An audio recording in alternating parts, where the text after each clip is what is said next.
the 2020 North American Continentals for Silph Arena. I'm here with 2-0 Butters and AJ. How are you two? I am doing fantastic. I'm so excited. This is the biggest moment of Pokemon Go Season 2, and I'm just so looking forward to the games. So I know you were part of the European broadcast. How was that? Fantastic. Really good. Some amazing battles, some amazing plays, and just the diversity of the draft format is such a treat. And we're in for another treat with the North American draft battles. Yeah, AJ, what are your thoughts on the draft format as serving as the mechanism for the championship format? I love it. I love that we all get to choose, watch the process of choosing teams. I am a big fan of draft format in general. Anybody that's had a chance to play in a draft knows that the draft itself is sometimes even more fun than the battles. So super exciting stuff. We were able to sort of see the process of choosing the teams.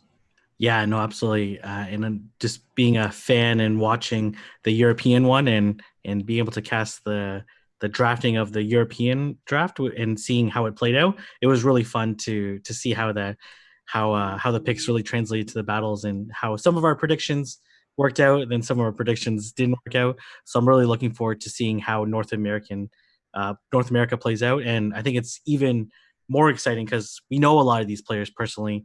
We battle, scrim with them, watch them on stream, watch their battles that they post on Twitter and on YouTube. So I'm really looking forward to seeing how some of the best battlers in North America will duke it out for this prestigious crown. I'm so excited, you guys. I know a lot of us miss the in-person tournaments, the mega vibe, and this is the closest thing that we've had, at least I've had since Orlando, just chit-chatting with you guys before the stream started, and even doing a couple of raids now. So that's an opportunity we have, and I'm just super excited to be here. I know you guys are, and it's going to be a really fun time.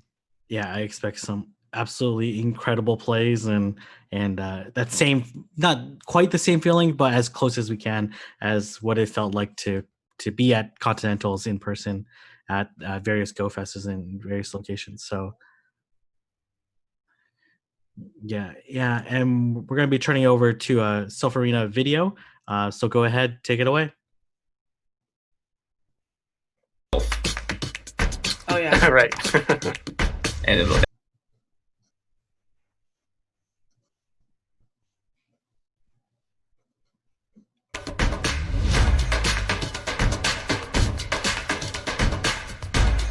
Yeah, there's like there's a couple different channels. So like, yeah, this one started, the music for this started way before.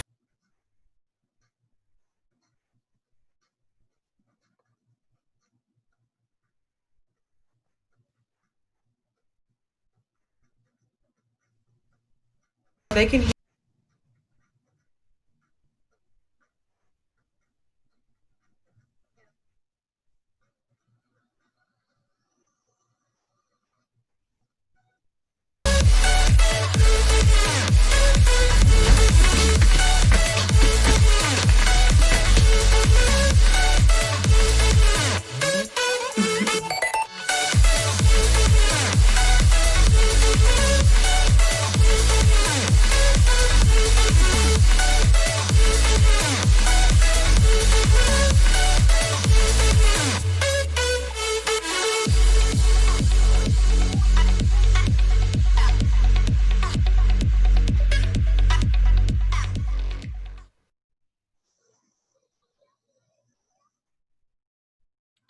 And if you're not hyped up after that video, I don't know what how. If you're hyped up after that video, you're gonna be off the walls, out of your chairs when you see these battles. And it was really cool. And shout out to the whole production crew in putting that together, because I know it was a tremendous amount of effort and really came together. I'm very excited to seeing these, just seeing their Pokemon in the background and thinking about the matchups and how they're going to play it out. I'm really excited to see what kind of crazy plays they're going to try to pull off.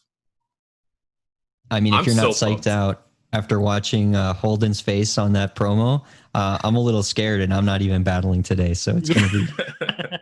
Well, will be pretty exciting because I think we're going to get Holden versus Dunebug up first. So I'm pretty excited to see how they played it out. I think we've analyzed that matchup so much. I know I was streaming right beforehand, and I know we were talking last night. So I'm really interested in seeing how they're going to play this out. Right. I'm so looking forward to maybe seeing some Gallade action from Dunebug. I know that I've been told he is a professional at it. He uses it all the time. So really, you have a lot of new options here from the Dunebug. You have the Gallade and the Obstagoon, which you don't really see that much in a typical either GBL or Silph season. So it's going to be great to see those in action and hold them with just a really solid chord line, really strong Pokemon in each position. It's going to be fascinating to see which moveset on the Hypno he goes with. Yeah, the movesets on Holden's side are very interesting. What movesets on Hypno? Do you do Sludge Wave on Swampert? Do you go what movesets do you have on Probopass? And then even on Jumpluff, I think we saw Dazzling Gleam in the APAC one, which was pretty hype. Get gleamed, right? And then Doombug, Wing Attacker Bubble. And curious on what teams he's gonna bring. I think there's like a lot of Pokemon that can easily get trapped and farmed. So on both sides, so like Mantine with Probopass, right, or Probopass with Obstagoon. So there's definitely a lot of matchups that you have to be really worried about. And if you guys are Holden, you for sure bring Machamp here, right? I got to imagine Doombug will be preparing for that Machamp. I think Machamp quite nicely. Or to be honest, like Swampert as well, right? Like I think there's definitely options. The thing is, I don't think the Baston's gonna come up, but I think we are getting ready to see the first battles. Yeah, but and AJ was mentioning how good Frostlass can be in an open draft meta. So will Dunebug find a good opportunity for that Frostlass here? I think it's looking decent against Holden's team. I think Frost is a decent safe switch. So it looks like we're going to get ready with the battles. And let's go ahead and get started. All right, Obstagoon into Jumpluff. This is a good matchup in theory for Jumpluff, but Obstagoon is a little bit on the tankier side. We'll be doing resisted counter damage. They are staying in, and it looks like that Jumpluff had the switch menu up, and Obstagoon is staying in here. And Obstagoon actually carrying Hyper Beam instead of the typical Gunk Shot or Cross Chop. Obviously, the Stab Hyper Beam going to do a lot of damage. So let's see if he's going to Stab Hyper Beam would be insane. And at first, I couldn't see what Jumpluff was running, but it is not running the Dazzling Gleam. So can really only threaten Obstagoon with these energy balls here. Now, if this Obstagoon lands a Hyper Beam on the Jumpluff, I know it is super tanky, even tankier than the other grass flying type Entropius. I don't know if it can tank a Hyper Beam comfortably at this range. It looks like they are going for the beam. He's going for the beam. Oh, looks like Holden has decided to shield the Hyper Beam. That is so much energy shielded. Wow. Wow. Are we going to see? And they are charging up very quickly with these bullet seeds. Aerial Ace only going to be doing neutral damage. I think Obstagoon will be able to hang on here with a little bit of HP left, but is it enough to get to a Night Slash? And it barely hangs on there. Gets to the Night Slash just in time. Excellent timing there for that Night Slash. Yeah, I don't think the Night Slash will do too much damage though. So now Holden here easily takes the switch advantage, but has no shields. So how much work can this Jumpluff do? Can it get farmed down by the Frostlass here? That's going to be huge. This is interesting because Frostlass will be able to do double super effective stab Powder Snows against the Jumpluff, but it is going to have to absolutely tank one, maybe two energy balls. And Frostlass isn't, not the tankiest. It's kind of average in bulk. And just look at how much damage those energy balls are doing. So it's going to have to invest a shield. Oh, defense fell. He's definitely have to shield this. We saw this earlier where defense fell off an energy ball in the European, and it definitely changed the outcome of the match.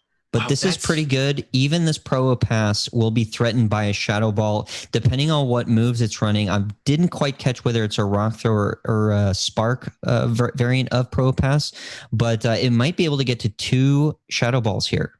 And it looked like he was maybe considering going into Hypno, the confusion down, because the defense was falling. And here comes the Gallade with no shields. Is this Gallade going to be able to do anything? It needs to get the Leaf Blades. And at this point, the Hypno is probably going to win this no shield matchup. Gallade going for the Leaf Blade here, doing neutral damage against the Hypno King. Tell me there's a win condition for this Gallade. I think the confusion down was actually the play for the Gallade, but I think this is totally in control.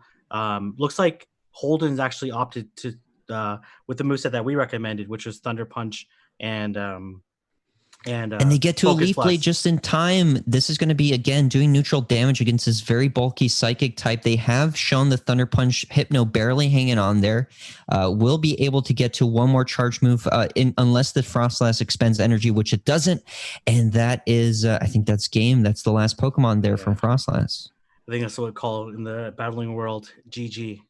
Right, so. Yeah, very interesting. Holden is running the Thunder Punch and Focus Blast variant, and he did not have to show his hand there. He did not have to show that he is, in fact, running that Focus Blast. That can be key for a later matchup. Yeah, Switch Advantage was everything in that matchup, right? We were talking about this Focus Blast does help in coverage against the entirety of all the lineups. So we are getting into the next match here. It looks like a Shift Tree against I don't know what, because it's so hyped that it's frozen. Okay, Bastiodon, super tanky, doesn't appreciate the amount of energy gain that Shift Tree has on it, but obviously Flamethrower is putting a lot more shield pressure than those Leaf Blades. Yeah, this is a fairly neutral matchup in the one shield, mostly because of it's like contrast of Shift Tree spamminess versus Bastion's bulk. But obviously the Flamethrower from Bastion would do a tremendous amount of damage. Right, and you really want to get switch advantage when you're playing the Bastiodon. So the Bastiodon here is in a really good position to maintain that switch advantage, and it looks like Dunebug is going to flip the switch and get the switch advantage for match number 2. Oh no, the shield comes in though.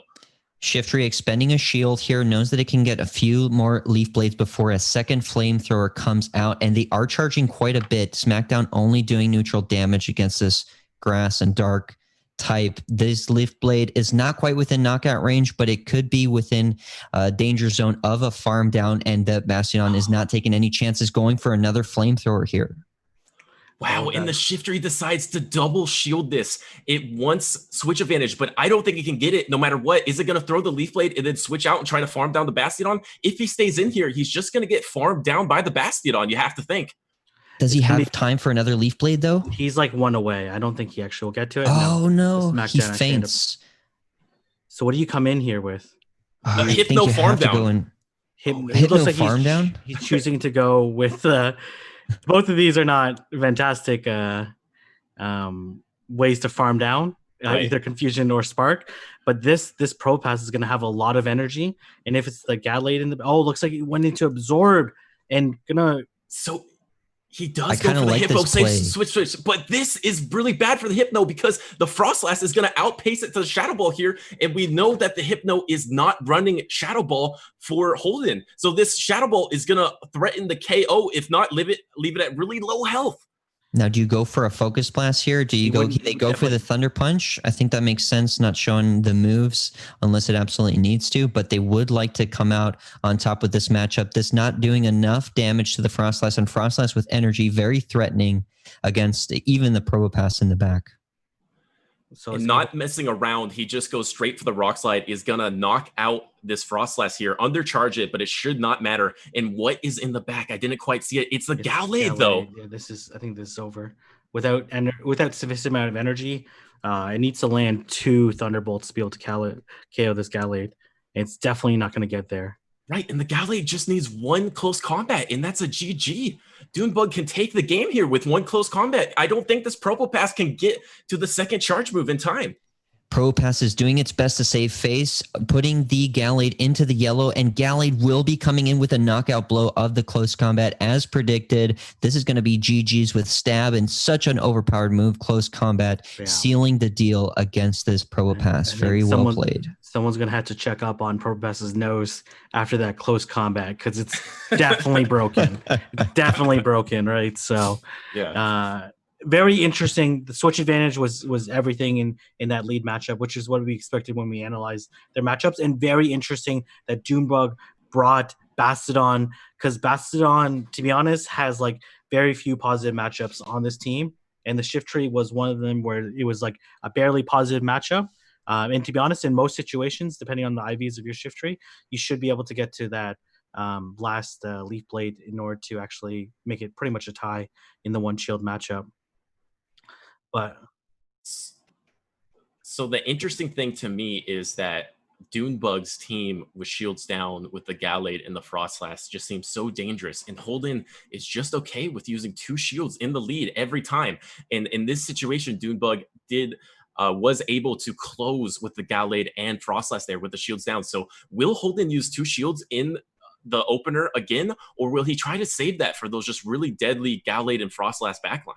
yeah, absolutely. Let's looks like we only have one perspective, and it looks like it's going to be Holden's perspective unless they're telling me otherwise. So let's go ahead and take a look at this video here. Oh, it looks like it's from looks like it's from Dunebug's perspective, and he gets the lead that he wants.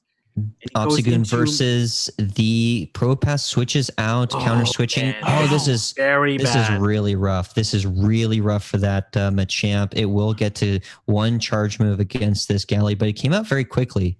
So it is a cross chop. Perfect counting by Dunebug here. Like AJ said, this is so good for Dunebug. He is able to farm down with Gallade and really threaten, but it's the Hypno. The Hypno is going to be able to take these Leaf Blades better than most Mons in the meta. So it will be able to take both these Leaf Blades, but will it get farmed down by the Hypno here? But it looks like this Obstagoon is going to be able to sweep both Pokemon unless Holden's able to miraculously land this Focus Blast, because it has very favorable matchups against both the Hypno, which is almost KO'd at this point in time. But likely Dunebug will just come into Frostlass.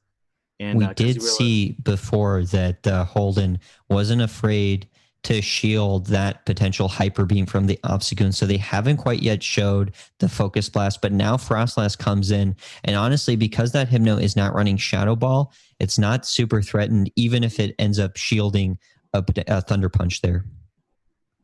And wow, he does end up shielding that Avalanche here, and he switches out with a bunch of energy. Is that his win condition, is try to get the shield and then somehow Focus Blast this Obstagoon? That's the only way Holden can get out of this. Yeah, I don't.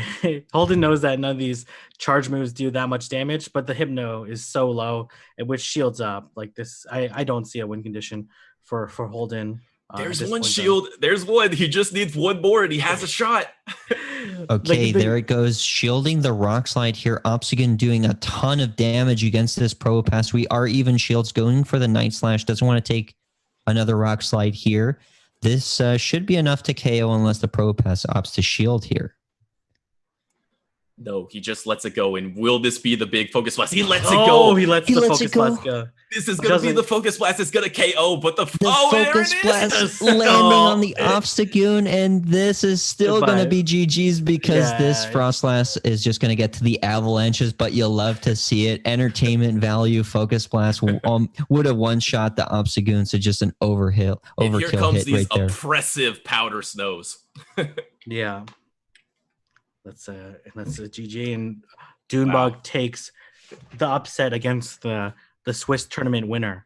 And I think most people looked at the lineups, and even ourselves, and said that Holden had a favorable lineup against Dunebug. But again, Dunebug is very tricky and was able to call a lot of the leads and win switch advantage, either win switch advantage or call the lead. And the game was pretty much over from there. Wow, what a fantastic series. Yeah, Dunebug was able to do so much work with that Gallade Frostlass core. Just fantastic plays by Dunebug there.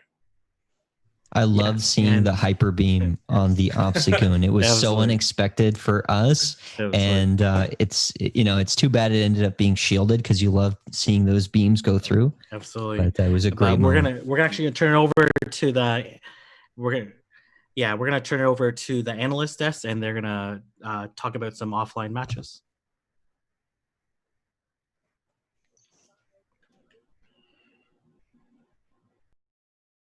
Very tricky and was able to call a lot of the leads and win switch advantage, either win switch advantage or call the lead, and the game was pretty much over from there. Yo, what's up, everybody? Fantastic series. Hey, hey. How are you guys? Welcome to Continentals. What's up, Jack? Just fantastic Junebug there. We're here. I'm getting used to the idea that I have somebody talking in my head. So if I look crazy, it's because I am crazy. I'm Alpha Deal, one of your analysts. I'm joined by the lovely For the Battles and Kakuna Matata. Say hello, friends. Hello, friends. How are you guys doing? You guys are enjoying Continentals. Silph's putting on a really excellent weekend for us. Yeah, I'm super excited to be part of this finale to season 2. Glad to have you with us. I'm pumped. So we've got some sweet battles to look at, right? Yeah, we're gonna take a look at the losers bracket now. We are in round 1 game. We're gonna look at game 2 between Who Knows Not and hold on. I need to actually make sure I'm on the right screen because I'm not. We're here. I need to. I'm looking at the wrong screen. I'm getting used to the idea that I have somebody talking in my head. So if I look crazy, it's because I am crazy. I'm Alpha Deal, one of your analysts. I'm joined by the lovely if you go in. Okay, I'm on it now. All right, we're looking at Who Knows Not versus Chris Malakari, and we're gonna jump into this. Is actually game 2, so we're gonna see we're gonna see some interesting plays here because we can go ahead and start this battle. Oh, sure. Actually, I'm on game 1. I can switch to game 2, though. You know what? I'm not sure if I'm on the right screen. I'm on.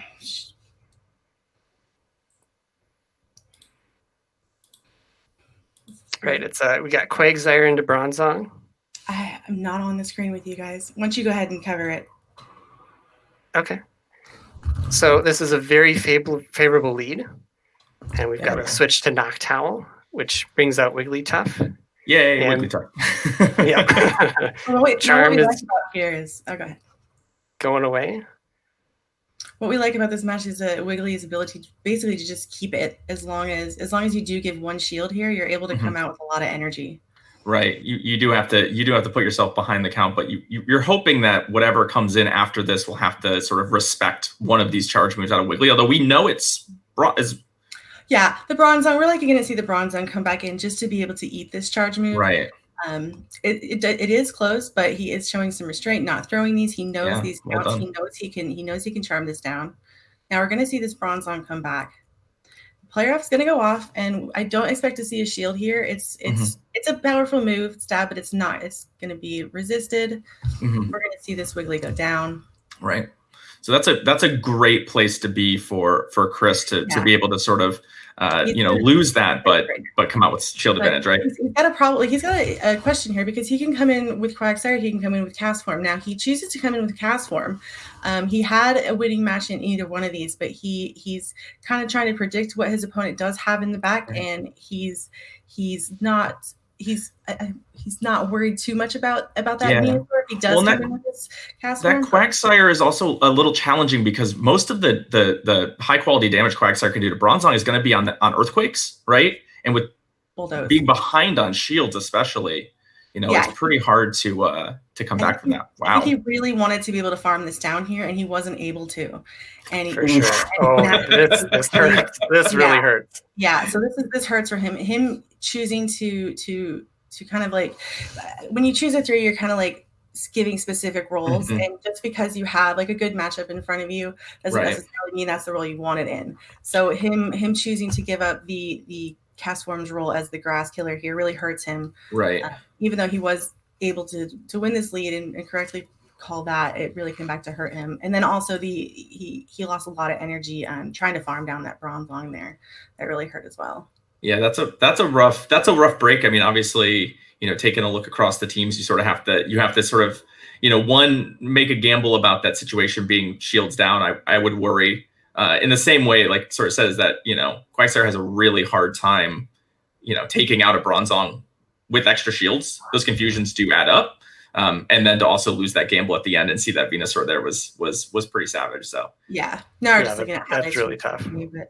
Right. He called that wasn't a bulldoze. That Bronzong definitely had the energy for that bulldoze here, but him not throwing that bulldoze allowed him to get this other charge move right here, and then it was just basically over at this point. Yeah. He didn't know it was over because he didn't know that Venusaur was back there, but An opponent did.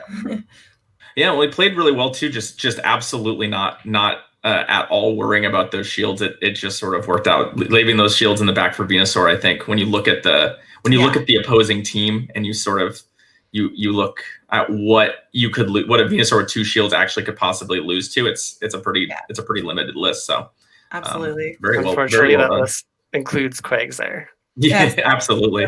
What was the final outcome of this match? I think it was a 2-1 to who knows not, wasn't it? Or no, it was 2-1 to Chris Malakari. Yeah, wasn't it? Yeah, I believe so. Yes. We had an interesting game. Actually, in one of these games, who knows not what led a Toxicroak into a Noctowl, and the Noctowl didn't block, and so the Toxicroak was actually able to hold the swap. Mm-hmm. But yeah, so just things like that. It was an interesting game. Yeah, I remember during the draft we talked about Noctowl. Noctowl as a flyer has some interesting sort of matchups because of that normal typing, and it's interesting to see that go in where the high quality flyers, because I believe in this format both Altaria and Skarmory were banned. We ended up seeing Noctowl kind of essentially in that spot, and because of that normal typing, it frequently has some scenarios where it loses to fighters, which is one of the core things that your flyer is supposed to take care of. So interesting to see that played out here as well. It's just not one of the things with draft is sometimes you just have to make the best of the available Pokemon. And Noctowl is certainly powerful, but it's not as reliable a counter to the fighters, which I think Chris covers really well. Between Bronzong, Venusaur, and Alolan Ninetales, like he's definitely set up for counter users, right? For sure, absolutely. And that really made the Toxicroak a little bit hard to bring here. Because just having the Umbreon together with all of these, he used in some of the other games, he uses his Umbreon quite a lot. He relies on it, and it's just a very good team. It's like almost the entire team. It's like basically Umbreon and 5 anti-fighters. It really is, and he really uses that to his benefit in these games here. Yeah. I don't know if we can show more, but if we can. We're just seeing highlights at this point, but yeah. All right, well, guys. We're gonna throw you back to our main casters. You're gonna see another full match in this first round of the Continentals tournament. So we'll be back with we don't want to spoil any of the outcomes, so we won't tell you who we'll be back with, but we're looking forward to showing you some more highlights of the matches that we don't get to see the entirety of. So I'll throw it over back to our dudes, and good luck in the next round. All right, perfect.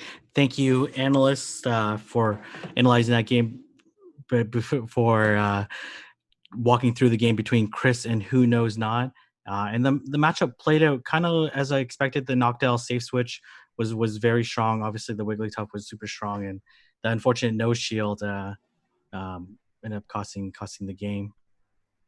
And looks like we're going to be featuring Hump Styles versus Speediest Chief next. What do you think of this matchup?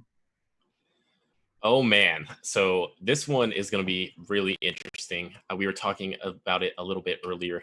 Can Hump Styles ever go for a double electric and Alolan Marowak? I think, King, you were saying the Alolan Raichu was just looking really safe versus Speediest Chief's team, and I think Alolan Marowak and Escavalier is looking quite nice as well. I would be really excited for some Escavalier play.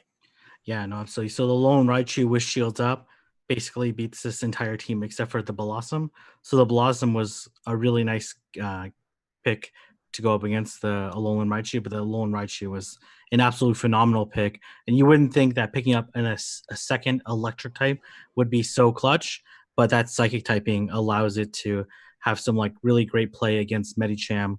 And then as well, without having the ground typing, obviously, it takes neutral from a potential ice punch from Medicham. And you would think the matchup with Alolan Muck would be bad, but Alolan Muck in Great League is not the tankiest Pokemon, and that Wild Charge is so devastating.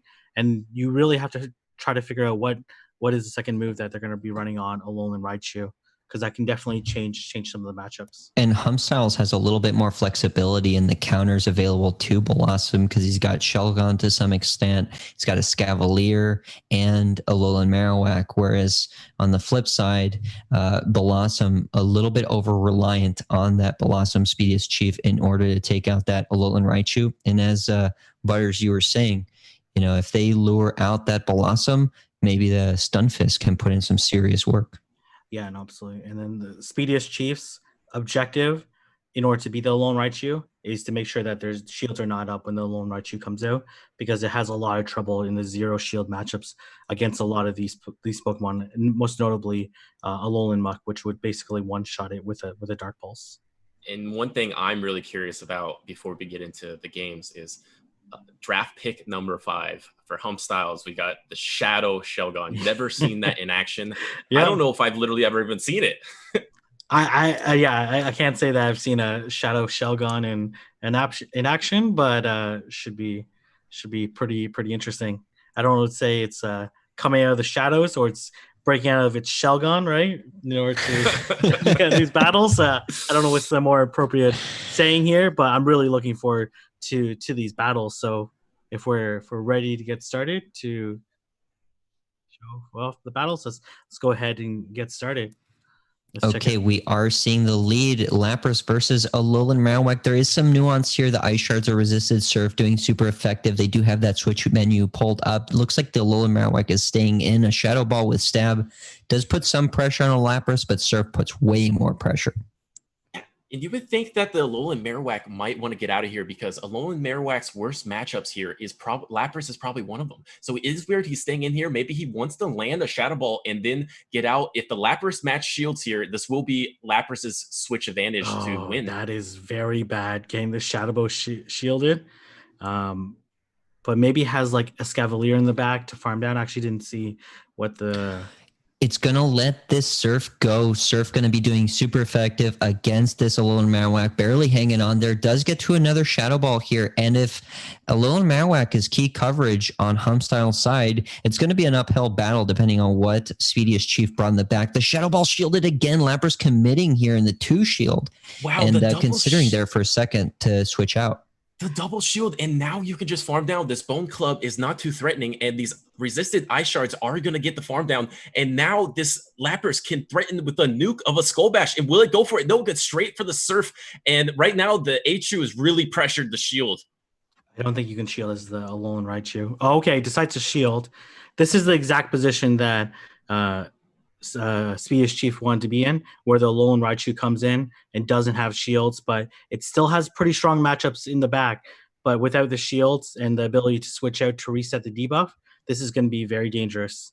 No matter what comes in, it's going to be taking a wild charge here. Oh, okay, so going for the Grass Knot instead, which is interesting. I think they just don't want to debuff the Alolan Raichu just yet. Hasn't done its job. A Grass Knot plus a wild charge will be doing more here, but it is a little risky. Maybe they just don't want to show the wild charge at all. It looked like he was going for the double Grass Knot instead of the wild charge, which it got to. That is a very odd play there. Definitely had the wild charge ready. But to be honest, like, this is, even if they landed the Golbat, probably would have had, like, the defense would have been lower enough that would have had a pretty tough time. So let's see how this is going to play out. Yeah, to be honest, and no matter how much energy this has got, great sack swap though, fantastic sand swap.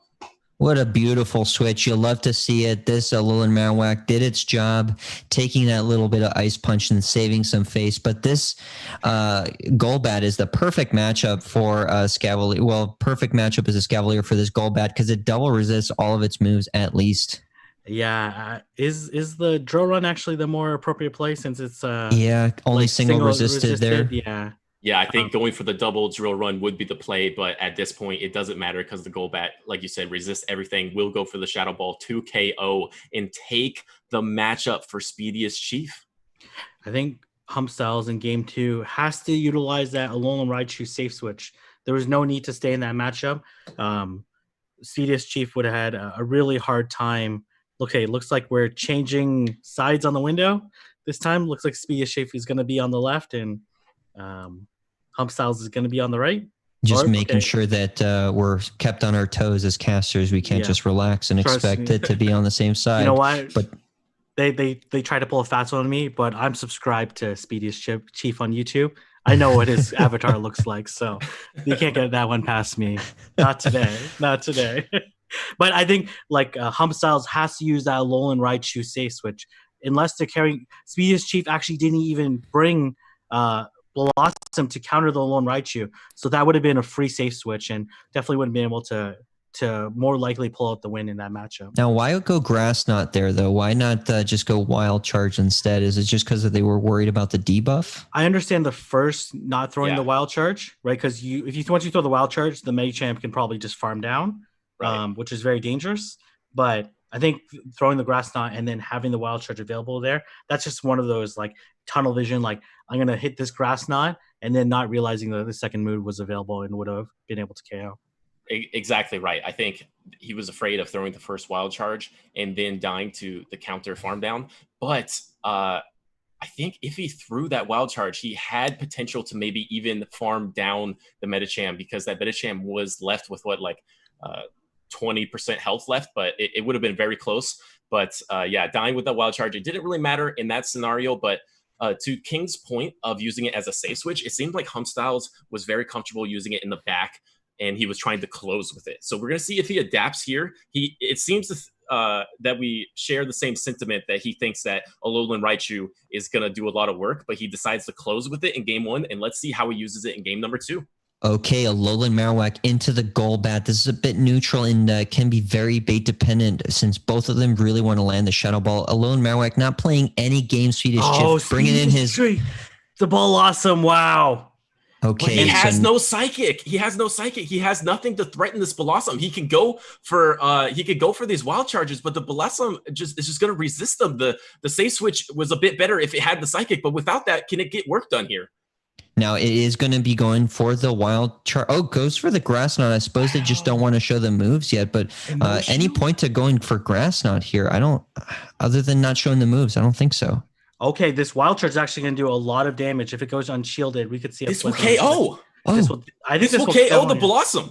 This will KO the Blossom. No, barely hangs on. The Blossom with a sliver of HP has probably enough for another Leaf Blade. If not, securing the lead here with equal shields. That is huge. Gets another Leaf Blade in, which is resisted by this Alolan Marowak. Is there any scenario where this Alolan Marowak from Hump Styles farms enough energy to flip the matchup against Golbat? But we see Stunfisk in the back, right? So we'll see how this is going to play out. Yeah, so now it has the Golbat just slightly outpacing the Marowak here. So it is Golbat's bait matchup to win or lose, and he's going straight for the Shadow Ball, and it is shielded, so that's proper shield by the AWAC. Now will he go for the bait? He's going for the bait here. This could completely flip the matchup if the Golbat shields it, and he's shielded. Wow. Alolan Marowak going for the Bone Club bait, and it is shielded. This Golbat is now sweating some bullets here. You can see it. Normally it's smiling and staring this Marowak into the face, but it goes for another bait. Does he shield? Oh, he gets a shield. Whoa. Okay, but this Golbat can bait here. Oh, my God! Well, that was either one would have been resisted, but if it would have thrown the Shadow Ball, it would be a little more dramatic. On the Poison Fang, so now this Stunfisk is going to get some extra energy. Blossom is out of the way. Stunfisk is looking fantastic, and AWAC has a little bit of energy and could possibly farm down this Medicham if Medicham finds some way to beat the Stunfisk. This is looking so good for him right now. Stunfisk just going to town with these discharges. It charges up so fast with these fast moves. The Ice Punch will be doing super effective damage. Hump Styles, or rather Speediest Chief, could, or Hump Styles would invest a shield here. I'm just like flipping screens here at this point. Looks like we are going for the discharge here, though. Yeah, I think the plan is very clear on Hump Styles' side. Basically, save the shield for Alolan Marowak. Hope to farm down the Medicham. Shadow Ball the Golbat, and then farm down the Medicham if they do decide to switch out. Yeah, and this Ice Punch does go through, and now this AWAC will be able to farm down 1 Fire Spin, 2 Fire Spin. It's going to actually throw the Bone Club. Okay, goes for the Bone Club here. Maybe it just wants to commit the shield against the Golbat, not play any games in case that... the Golbat threw a bait. It has energy. Oh, boy. It's a race to the charge move at this point. Wow. Does he have time? Does Golbat have time to bait the Poison Fang and get to the Shadow Ball? I don't think he has enough time. But is the Wing Attacks in Poison Fang enough? Does it even have to get to it?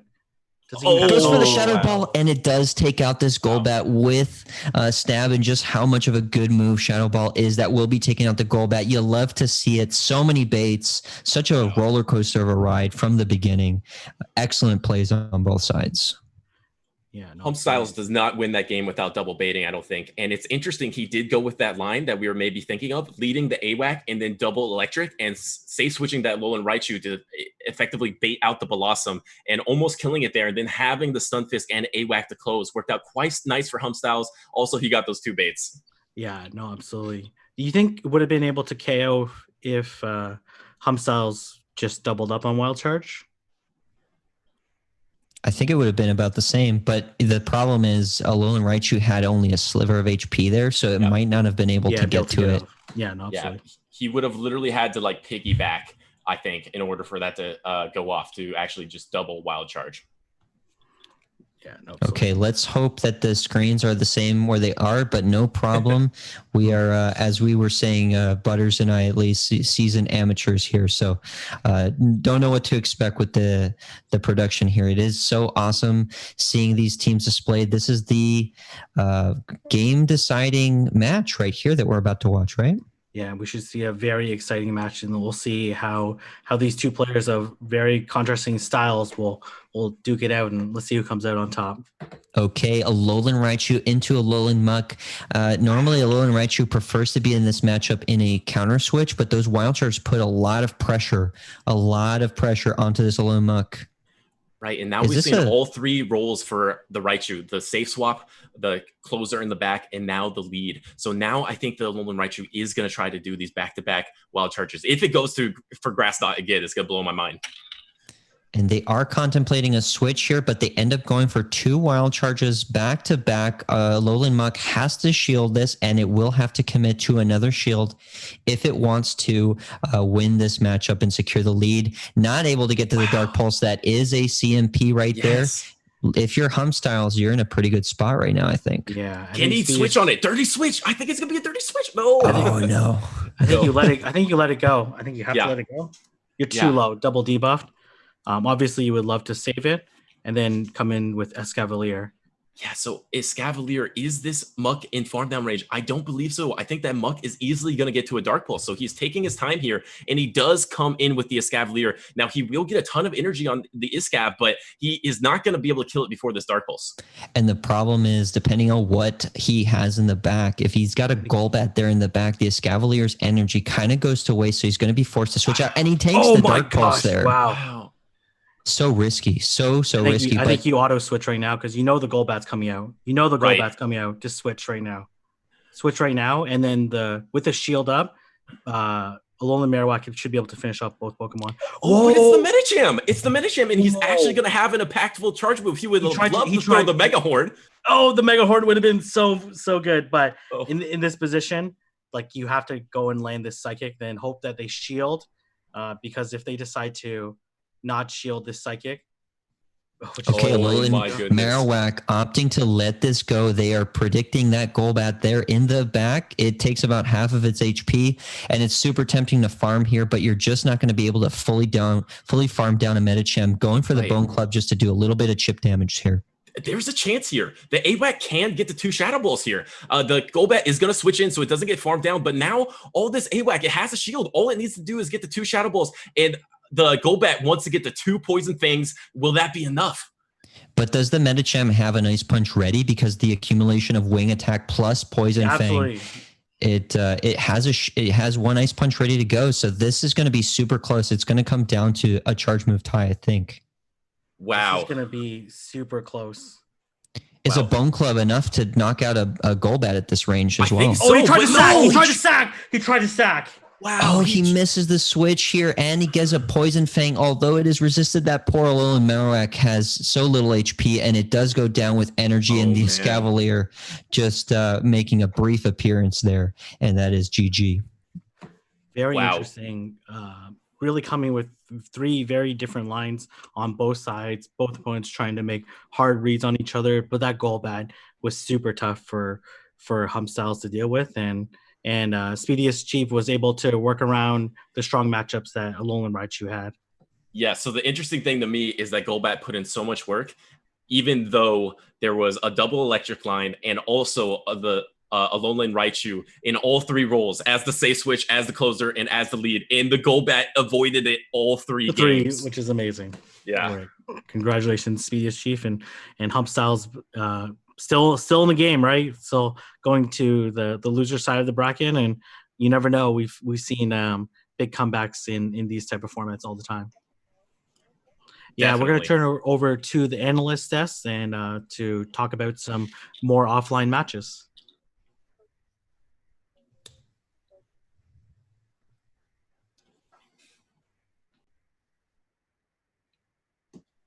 Okay, so apparently they want us to talk more, right? I think I think I see in the Twitch chat they're like, we're not ready to stop hearing AJ. So AJ, why don't you give us more thoughts about that match?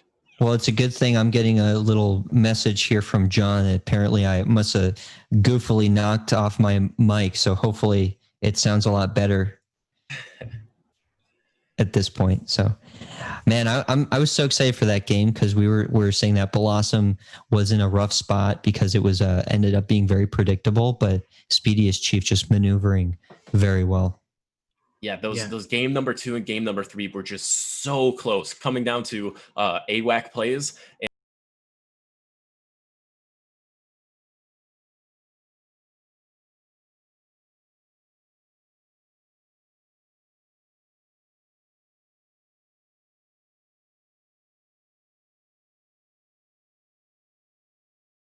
Which is a very interesting match. I'm interested in seeing how the matchup went. Apparently, I must have goofily knocked off my mic, so hopefully it sounds a lot better. Also on screen. Oh, are we live? So, I was so excited for that game because we were saying that Blossom was in a rough spot because it was ended up being very predictable. Okay. But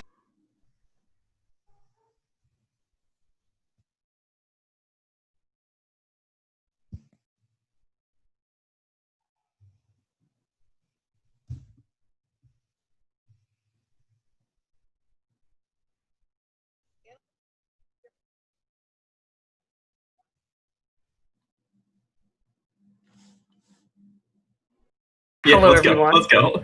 We're back for some analysis, and we've got an exciting matchup between Hang PJs and House Stark. Apparently, I must have two Titans goofily knocked off my mic, so and hopefully let's go it sounds a lot better. Also on screen. Stark. Be worried about. Right. What do you think are the big threats on this team, Kim and Ken? You know what? I really like the. Hold on, I'm on the wrong screen again. Yeah, I mean, I really like the Mew pick. Yeah.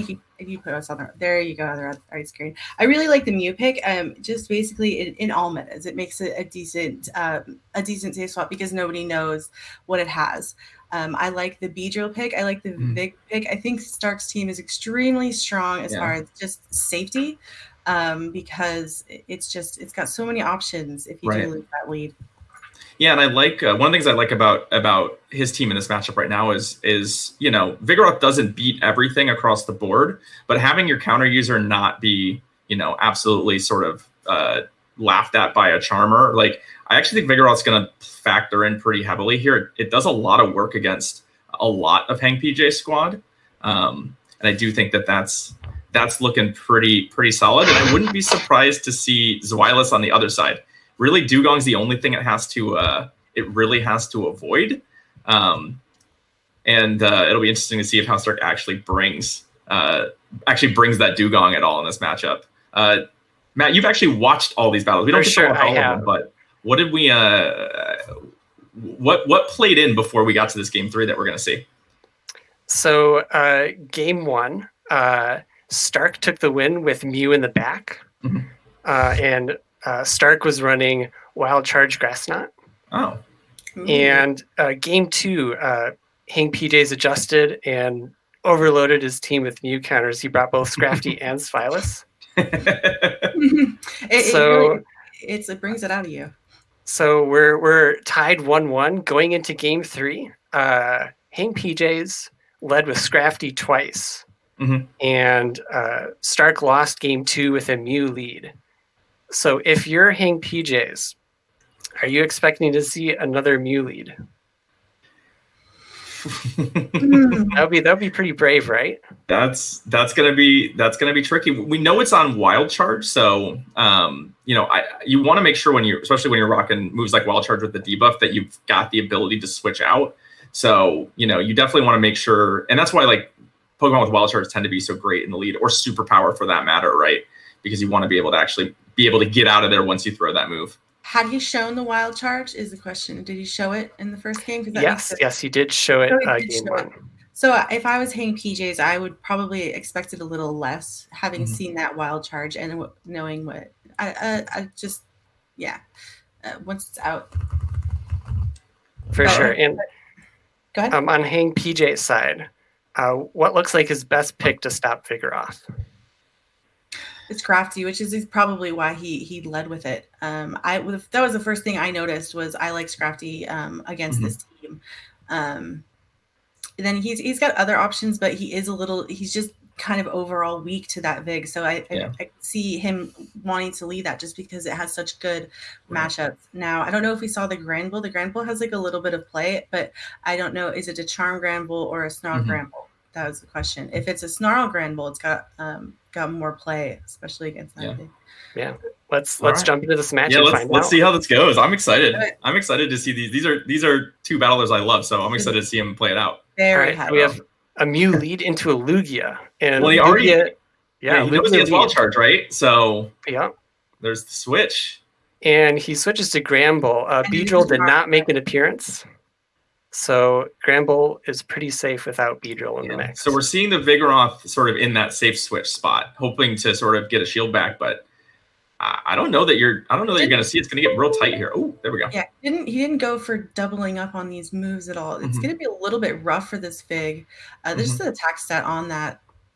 I like the safe swap of the Charm. It's interesting here. I thought maybe Snarl would be a little bit better as a safe swap, but it looks like Hang PJ is going to let him keep this.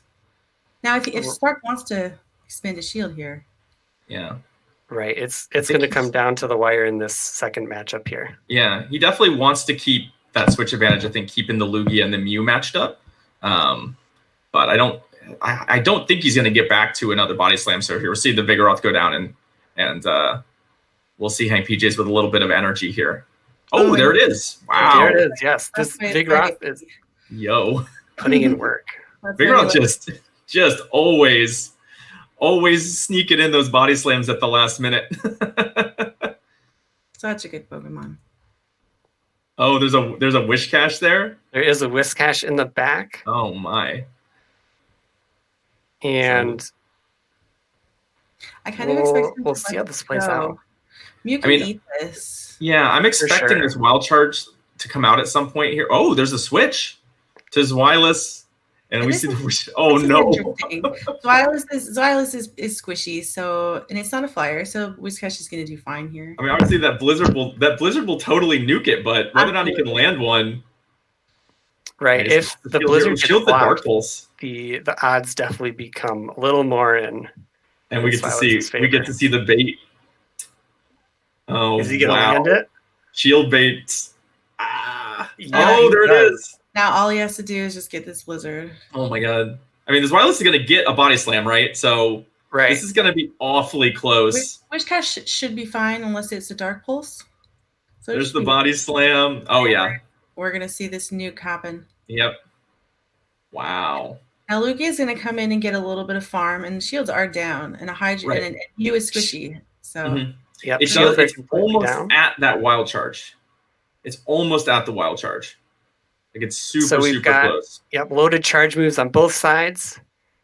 And it's going to go to the Mew. Wow. Great game. Yo. That was very well played by Stark in game 3. Very well played by both players. And I think the really key decision here was leading Mew again for the second time in a row. Yeah. And Hang PJs was not expecting it. Right. Just sort of going, you know what, this is something I've identified. It's something that I think is going to work for me. I'm not going to, I'm not going to deviate from this strategy, which I think is something we'll see a lot. Draft is kind of interesting where, a lot of times you don't see the full assortment of Pokemon throughout the match because some of the things are just, they don't have a purpose here.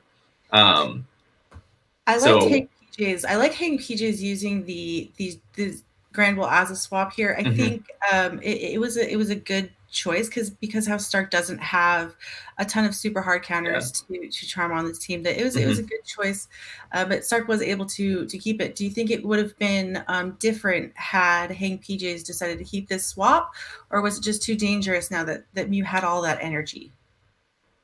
I don't know that. So we had, after this match, you get Wishcash and Mew on House Stark's side against Zweilous and Lugia on the other side. So if he had chosen to keep that swap, he could have had Mew versus Zweilous and Wishcash versus Lugia. There would have been a little bit more play. Shields would have been down. Lugia could have hydro pumped. Lugia can eat a blizzard. Right. And then obviously Zweilous is going to resist that wild charge. What his other move was Psyshock, right? It was. Oh, it was that's going to also be quite resisted, as are the Shadow Claws. So maybe a possibility of turning this game around is holding that swap with that Granbull, coming out with some energy, throwing up a shield, and then you will have energy on that Granbull as well. And then so that's a possibility. Yeah, I think in this case, I think being able to sort of line up the Zweilous against the Mew as opposed to the Lugia just shields down. You could eat so many of these charge moves. Even like you'd said, like, okay, cool, that you end up in Lugia versus Wishcash shields down. You still eat that Blizzard. You don't die to it. So, does. Yeah, so. You don't know that we hadn't seen the Wishcash yet. So I think that it's one of those things where I think Hang PJ's on measure went, I think I need this shield. I'll find a way to play out of this match-up. Because Mew's got such big charge moves that you really don't know. Yeah. Right. And I mean, it was very, very close. That went to 3 games, and don't worry, you'll get to see these players again. You'll get to see these teams again. So we're going to throw it back to our pals over at the casting desk, and you get to see another full match of battles. Welcome back. It's a very exciting game between House Stark and Hang PJs. Obviously, we saw the Mew with its unpredictable moveset. We saw some Granbull action, some Lugia action. So pretty interesting battle, but turned out how we expected. I think House Stark's line is quite tough to deal with. So we'll see how his future competitors go about the battles. It was really fun to see some Lugia action and that huge Wishcash bait on the Mud Bomb to get to that Blizzard. So AJ, what do you think of the bracket? Any upsets? Different results, different than you had expected?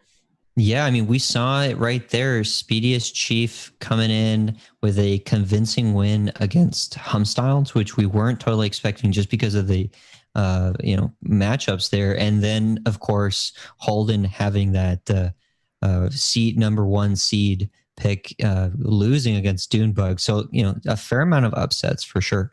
Yeah, exactly. And as much as we can analyze lines and say this lineup is favorable to another, and there's a clear safe switch, at the end of the day, these are very elite battlers that are going to find any advantage they can take. And sometimes the matchup is not as clear as one Pokemon versus one Pokemon. Sometimes it's a combination of energy management, tackling different Pokemon, taking the advantage any way you can. So it looks like upcoming we have Who Knows Not versus Holden McNuggets here. Yes. So the loser goes home. The winner advances further into the losers bracket. What do we think of these 2 lineups? What do you like? What do you think are going to be strong on each team? Wow. So it definitely more interesting team from Who's No Not. Sunny Castform, depending on its Probo Pass and Hypno play, we know the Hypno moveset is just the Thunder Punch and Focus Blast, so nothing that threatens it too hard for the cast form. Will we see some cast form action out of Who Knows Not? Yeah, I think the Swampert is pretty strong. Has to avoid Ferrothorn, and as long as the Swampert has Earthquake, has significant play against Dragonair, and obviously Swampert is the Mud Boy that beats other Mud Boys. So, but the matchup actually with Quagsire is actually kind of close. I don't know why actually that's saying. If it's able to actually land the Earthquake, and actually potentially beat Swampert. So actually, I'm not sure why we say that saying, but. But it's still very interesting. Like, has competitive play against everything except for the Ferrothorn. And then to deal with the Ferrothorn, to be honest, this Ferrothorn is pretty strong. Has to avoid the Machamp, but has good matchups against the Hypno. Especially, we know that it doesn't have Fire Punch, but has to be careful with the Focus Blast, and probably has a pretty decent matchup against Probopass as well, right? So should be right. The Hypno doesn't even have a neutral punch. It has that Thunder Punch, which will be resisted by Ferrothorn. So it has to get all the way to that Focus Blast to do anything, or else the Ferrothorn just walls the Hypno. And Holden loves his Swampert so much that he banned one of its targets in G-Fisk, and then he picked Swampert. No, most people, I think, would end up doing the reverse, but maybe they love that Swampert so much that they just had to pick it, right? Yeah, well, Holden McNuggets is the person that picks his sauce, then asks for the nuggets. So it's definitely the way he likes to approach things, but it's worked out well for him so far, getting this far into this tournament and being here. So I'm really looking forward to seeing this match. So if we're ready to go, let's get game one. Okay, Dragonair against Jumpluff. Can't say I've seen this one before. Of course, Jumpluff would like to have a Dazzling Gleam just for a super effective hit here. Although Aerial Ace for neutral and its bulk combined will be nice, since that Dragonair has to charge up to the Dragon Pulse to even tickle this Jumpluff. Exactly, but these Dragon Breaths are just pretty impressive. Yeah. This one-turn move that just does so much damage, and this Dragon Pulse is gonna probably not KO a Jumpluff because it's pretty tanky, but get it pretty low, and this Jumpluff is not gonna shield it. No, it shields it last second. Shield. Wow, I'm not sure. Like these Aerial Aces are not doing very much damage to this Dragonair, so this is a very tough matchup. And the Bullet Seeds are already pretty low damage. Oh, actually grabs the shield. I'm very. Jumpluff going for the Aerial Ace here, neutral hit. Of course, the Dragon Breaths are adding up, and Jumpluff just charges so quickly to these Aerial Ace, getting another shield here. Wow. Is he going to farm down? Is there any scenario where Dragonair farms down the Jumpluff here? It doesn't have time. Jumpluff is too tanky. It will get to another move. It's going to throw this Aqua Tail. Will it be enough? I think it will be almost enough, but probably enough with a couple Dragon Breaths. Oh, wow. It has a decent amount of life left. Does it ever get there? It gets there, I think. It is a monster. Whoa. Jumpluff getting to the Aerial Ace. I don't know if this takes out, because Aerial Ace is such a bad move, although it does have Stab. Dragonair hanging on there with a shield disadvantage, securing the lead here. Yeah, Who Knows Not taking the switch advantage, and we'll be able to get one more charge move, but just an Aqua Tail, most likely. The hit. Oh my gosh, but he doesn't throw it. That confusion just wow. But the thing is, like, winning switch advantage, I think, is almost every unless Holden gets to this. But this Wigglytuff is almost going to be too much for this team.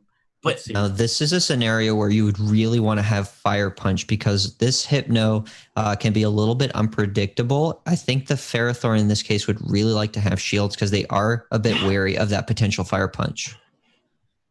So the incoming switch with the Machamp, and it's just going to get destroyed by this Wigglytuff, but these cross drops are going to add up. But this Wigglytuff should be able to farm down here and come out with a decent amount of energy. I think Holden should have went for the Rock Slide. It would have did more damage and would have put this Wigglytuff into confusion range. Now it's at Hypno doing its best with these Thunder Punches to do neutral damage against the Wigglytuff, and just praying that they can land a Focus Blast on that Ferrothorn there. He's going to get there, right? He's going to get there. He's going to shield and get there. I think so. He gets there. Yeah, he gets there. He's going to get to the Focus Blast. Is the Focus Blast at this range? Will it knock out the Ferrothorn? Focus Blast being such a high damage move? I think it's going to be. It's going to be enough. We're going to see it, you guys. We're going to see this Focus Blast landing on the Ferrothorn, bulky grass and steel type. Is it enough? And it takes out the Ferrothorn. Wow. What a convincing win right there. Very impressive. Despite losing Switch, was able to utilize that shield to be able to land a counter against or land a Focus Blast onto the Ferrothorn. Yeah, and the switch into Machamp seemed a little weird, but it actually worked out perfectly for Holden. Able to just sack the Machamp, but get that Wigglytuff low enough to die to it, the Thunder Punch. So he maybe thought that was his worst case scenario in the back if he was just lined up. So he wanted to just sack the Machamp, close out the game with the Hypno, getting that Thunder Punch off, and then getting to that Focus Blast to close it out. Perfect moveset. Yeah, no, absolutely. Do you think Who Knows Not regrets double shielding the Dragonair? I don't know if there's it's kind of tough because like if you lost switch advantage, that Ferrothorn would have been lined up with the Machamp, which obviously would be really bad. And the Hypno and Wigglytuff is pretty neutral matchup.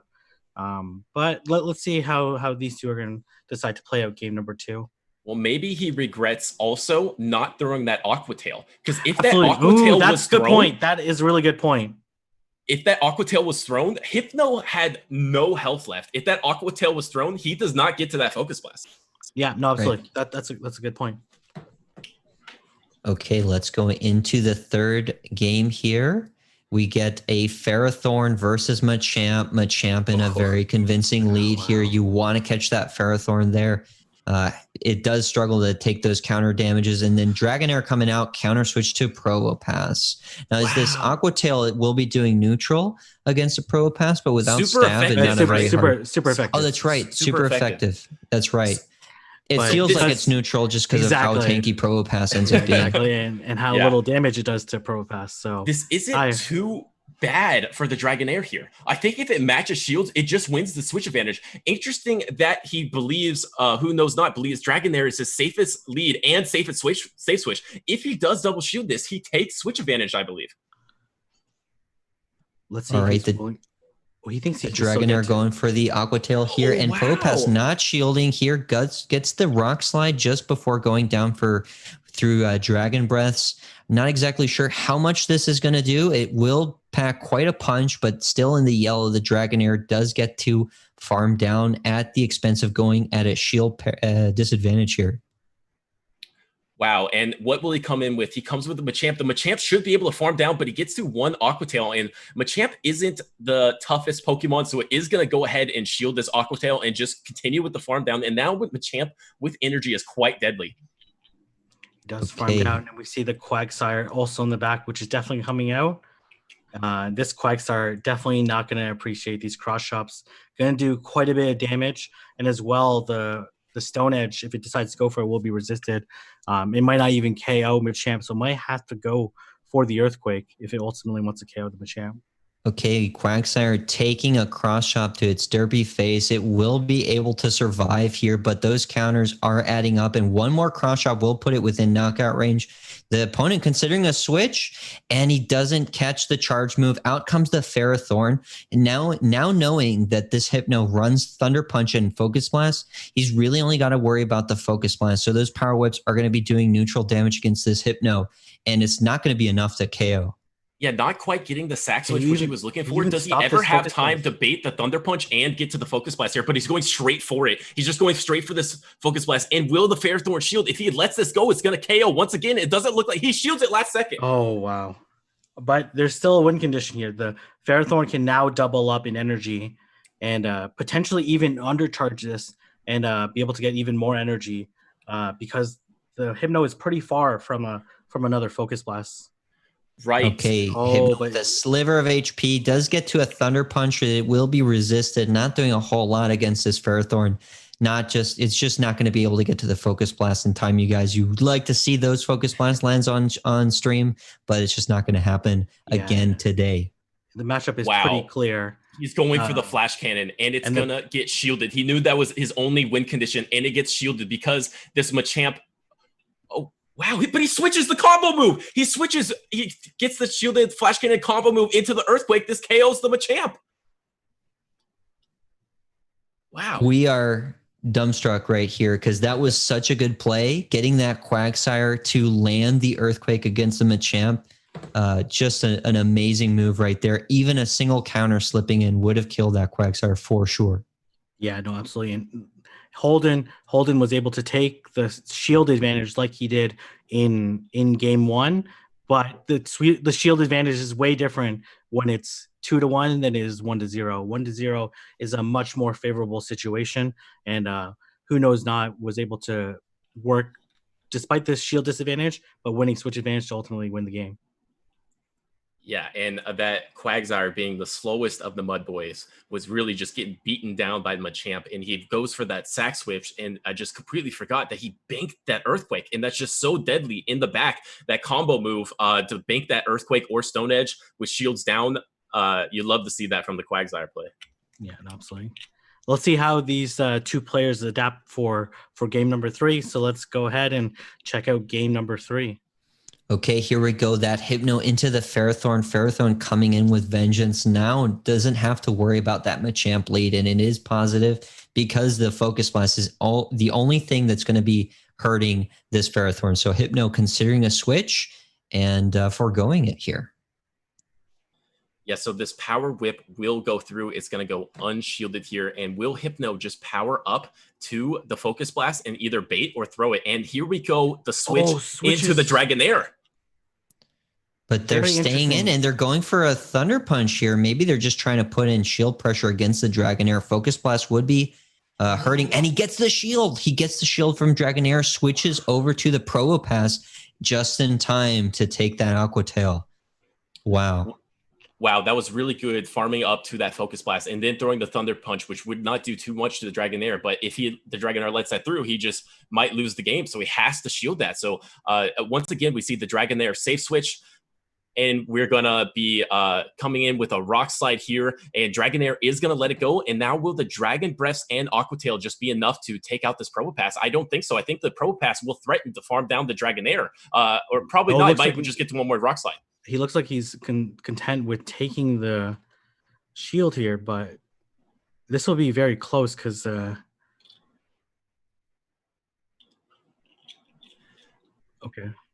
And here comes the Rock Slide. It is going to KO this Dragonair. Now the Probopass is energy dry. So what is it going to come with the farm down? You could even farm down with Wigglytuff here, as crazy as it sounds. Okay, they do come in with Ferrothorn doing normal neutral damage against this Probopass, and they do have energy against whatever comes in next, probably the Machamp, just because it's going to be doing super effective with those counters, although it is threatened by those Power Whips. Oh, here comes the Wigglytuff, but this Hypno might be too low to be able to take out this Wigglytuff. Wigglytuff is very bulky here, even committing a shield to the wrong charge move with Thunder Punch. Holden might end up losing with 2 shields. With 2 shields, yeah, exactly. I think there is a good chance he loses with 2 shields here. I think he can counter down this Wigglytuff, maybe. Yeah, I don't know. If he goes for the cross chop, how much more? he needs a lot more damage. He needs to get to another move. He's not going to get there, and he's going to get charmed down and die with 2 shields. Oh, wow. Gets down with 2 shields. I think if he committed so painful to watch. I think if he committed to the Rock Slide, no stab on Rock Slide, but definitely would have did more damage. Would have put that Wigglytuff down into counter range. Might have ended up getting Bullet Seed down, which might end up being worse, but would have at least put him in a somewhat of a fighting chance. Yeah, interesting call because he's only going to get the 1 charge move, right? So you might as well go for the charge move that does more damage, and they both are neutral. So if the Rock Slide does do more damage, then maybe he could have tried to counter down, but just really tough. You asked before if anyone regretted anything. I think maybe he regrets not using the shield there. Yeah, but still a very solid run, and it's still be very impressive to get this far. So thank you and congratulations on all your success so far, and hopefully you enjoy the rest of the season.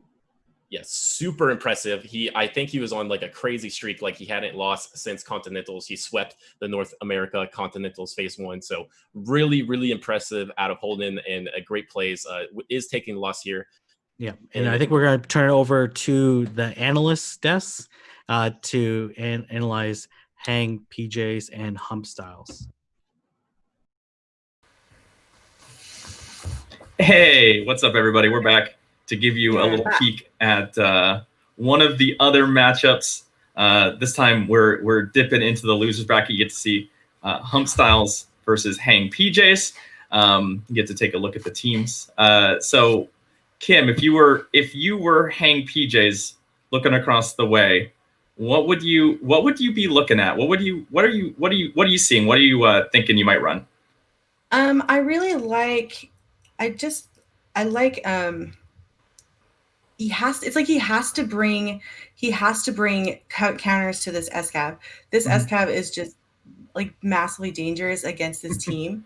And so I definitely expect him to bring it in every game. So it's basically going to be a game of like beat the SCAV and then hope you line up the other things with the other things that you need to line up on.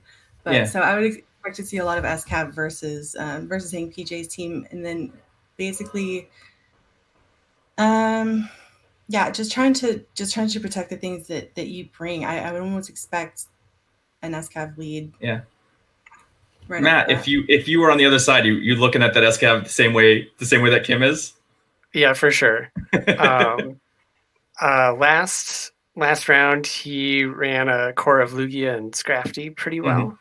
I don't know if it will work the same here. Sure. But I can definitely see the Lugia and maybe the Blastoise coming in play.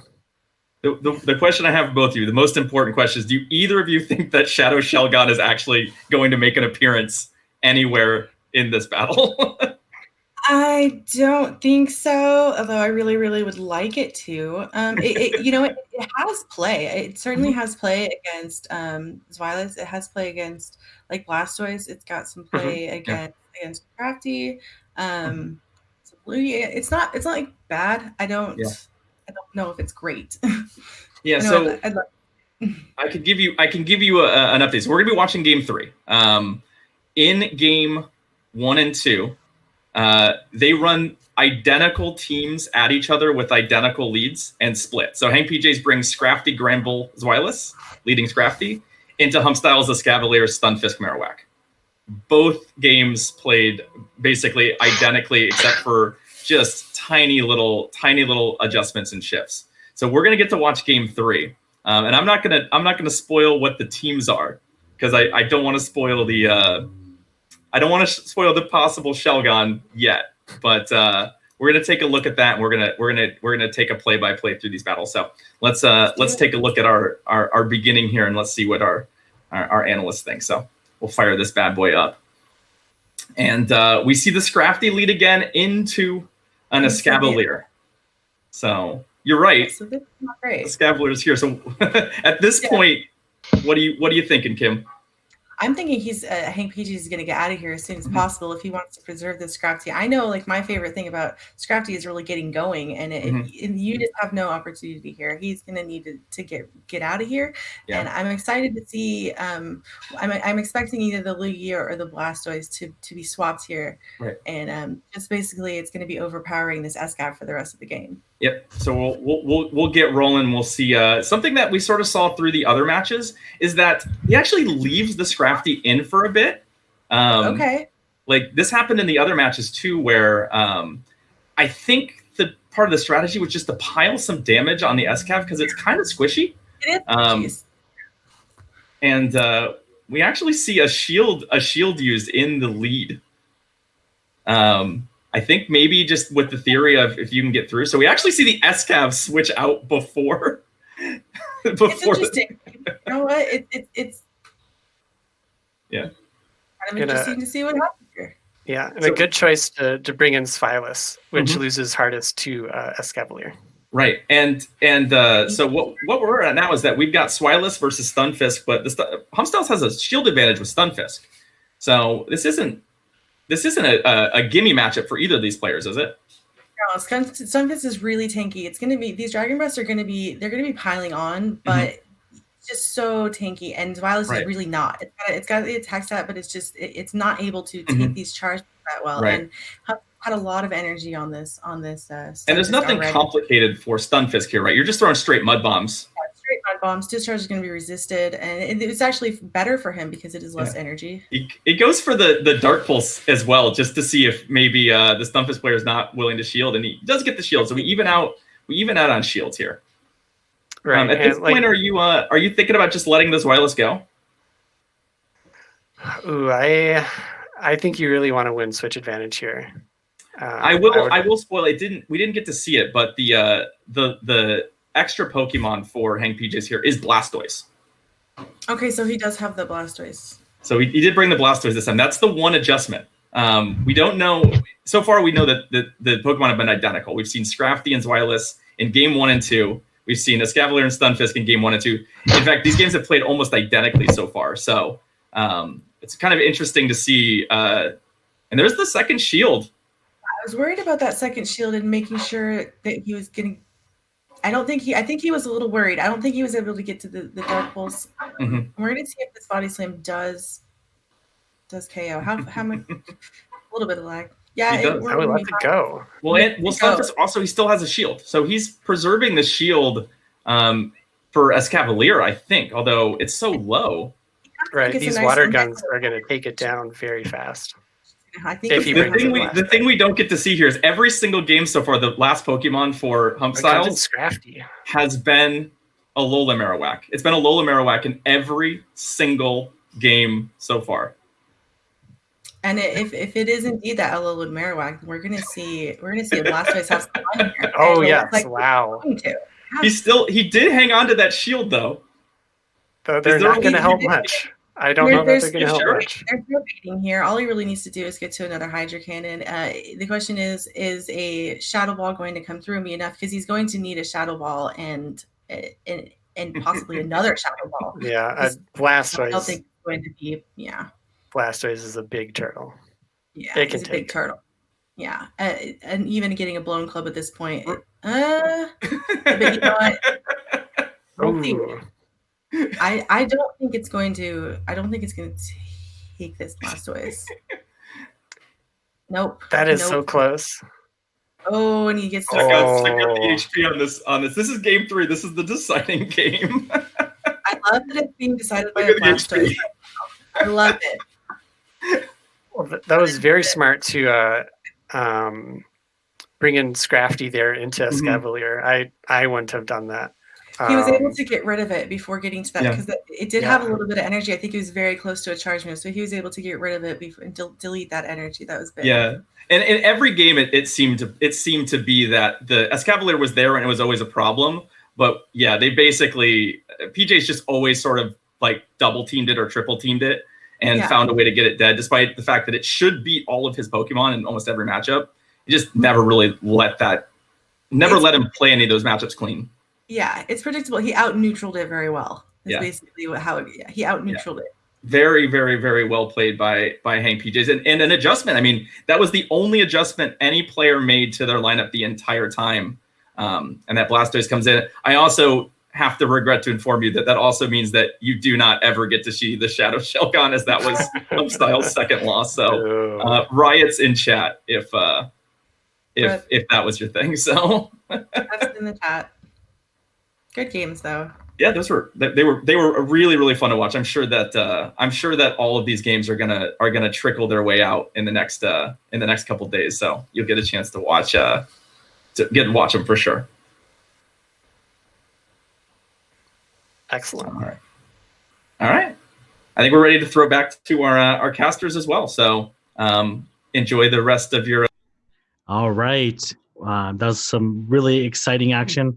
I'm glad that we see some Blastoise action from Hang PJ. So thanks for covering that, analysts. And we're looking forward to the next game, Chris versus Dunebug. What do you think of this matchup?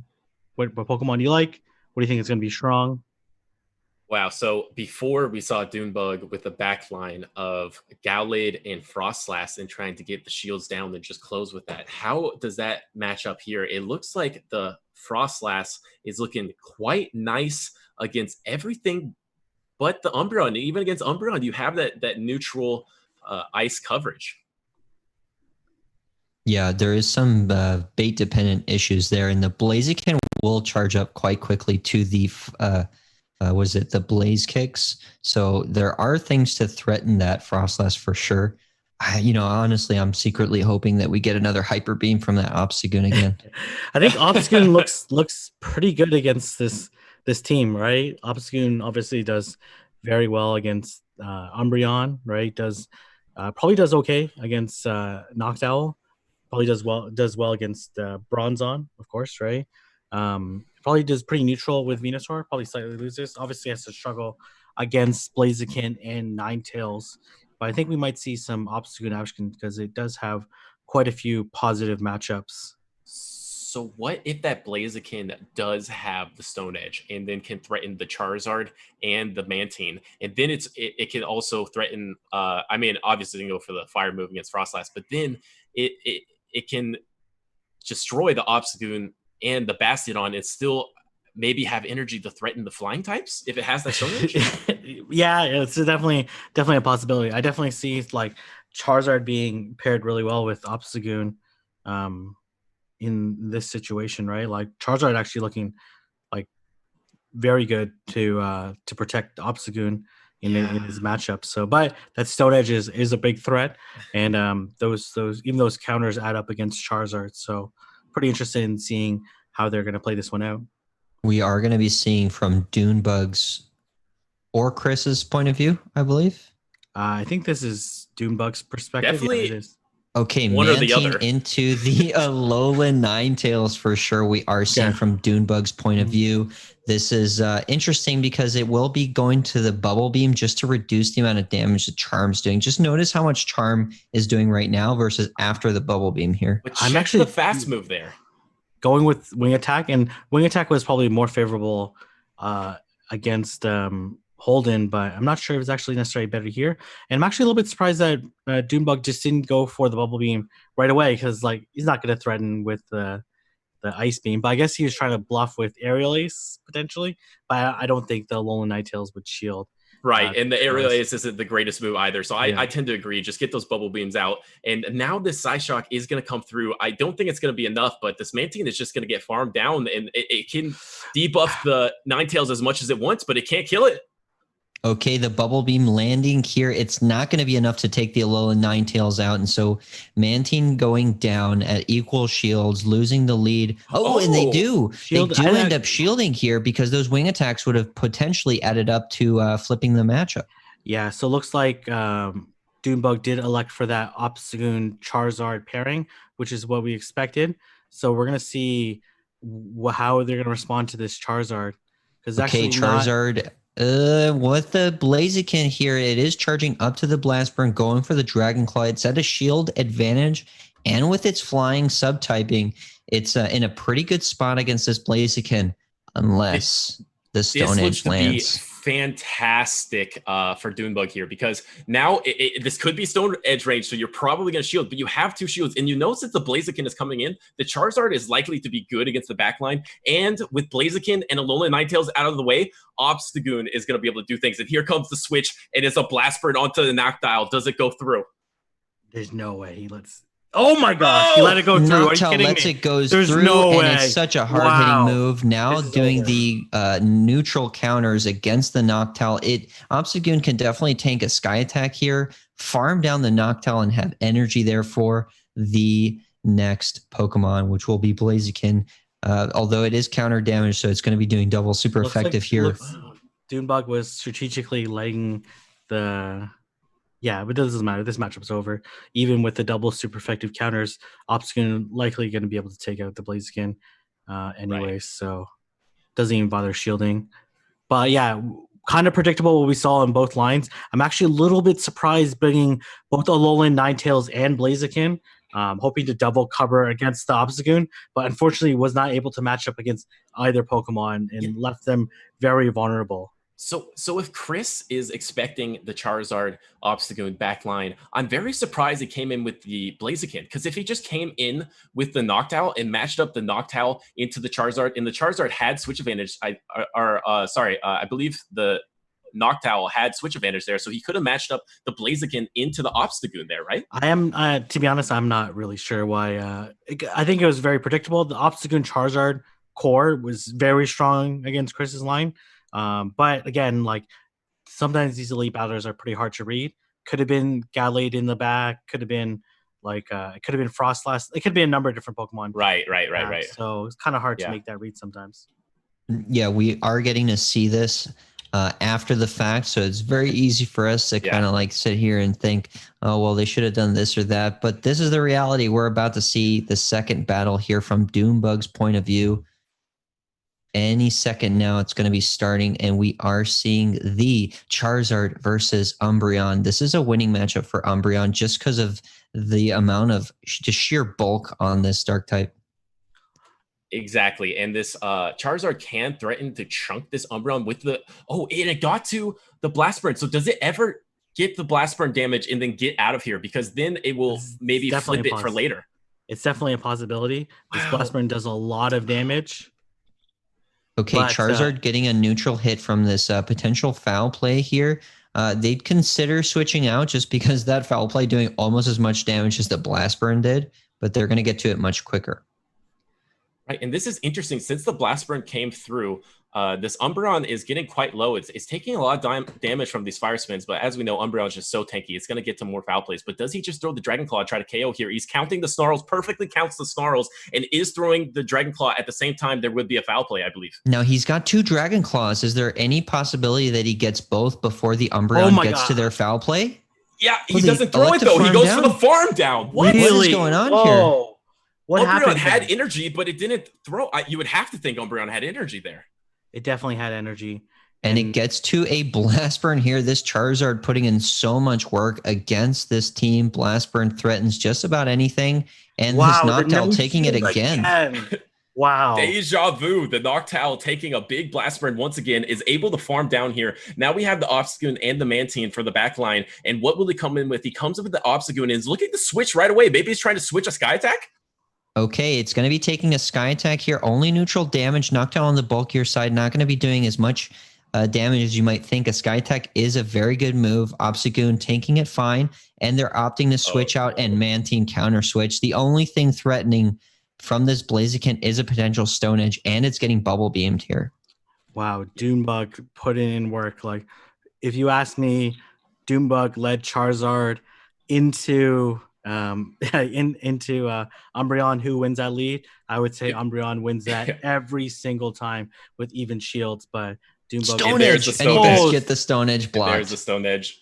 It was a very last ditch effort with the Stone Edge. It is blocked, and then Mantine does a flip in celebration, and it's going to be able to take out this Noctowl as well because this Mantine has a lot of good stats. Same stats as Skarmory, I believe. So a bubble beam here, and then I don't believe that a Sky Attack will even KO. I think the Mantine could just farm down, and he lets it go once again. Doesn't even shield.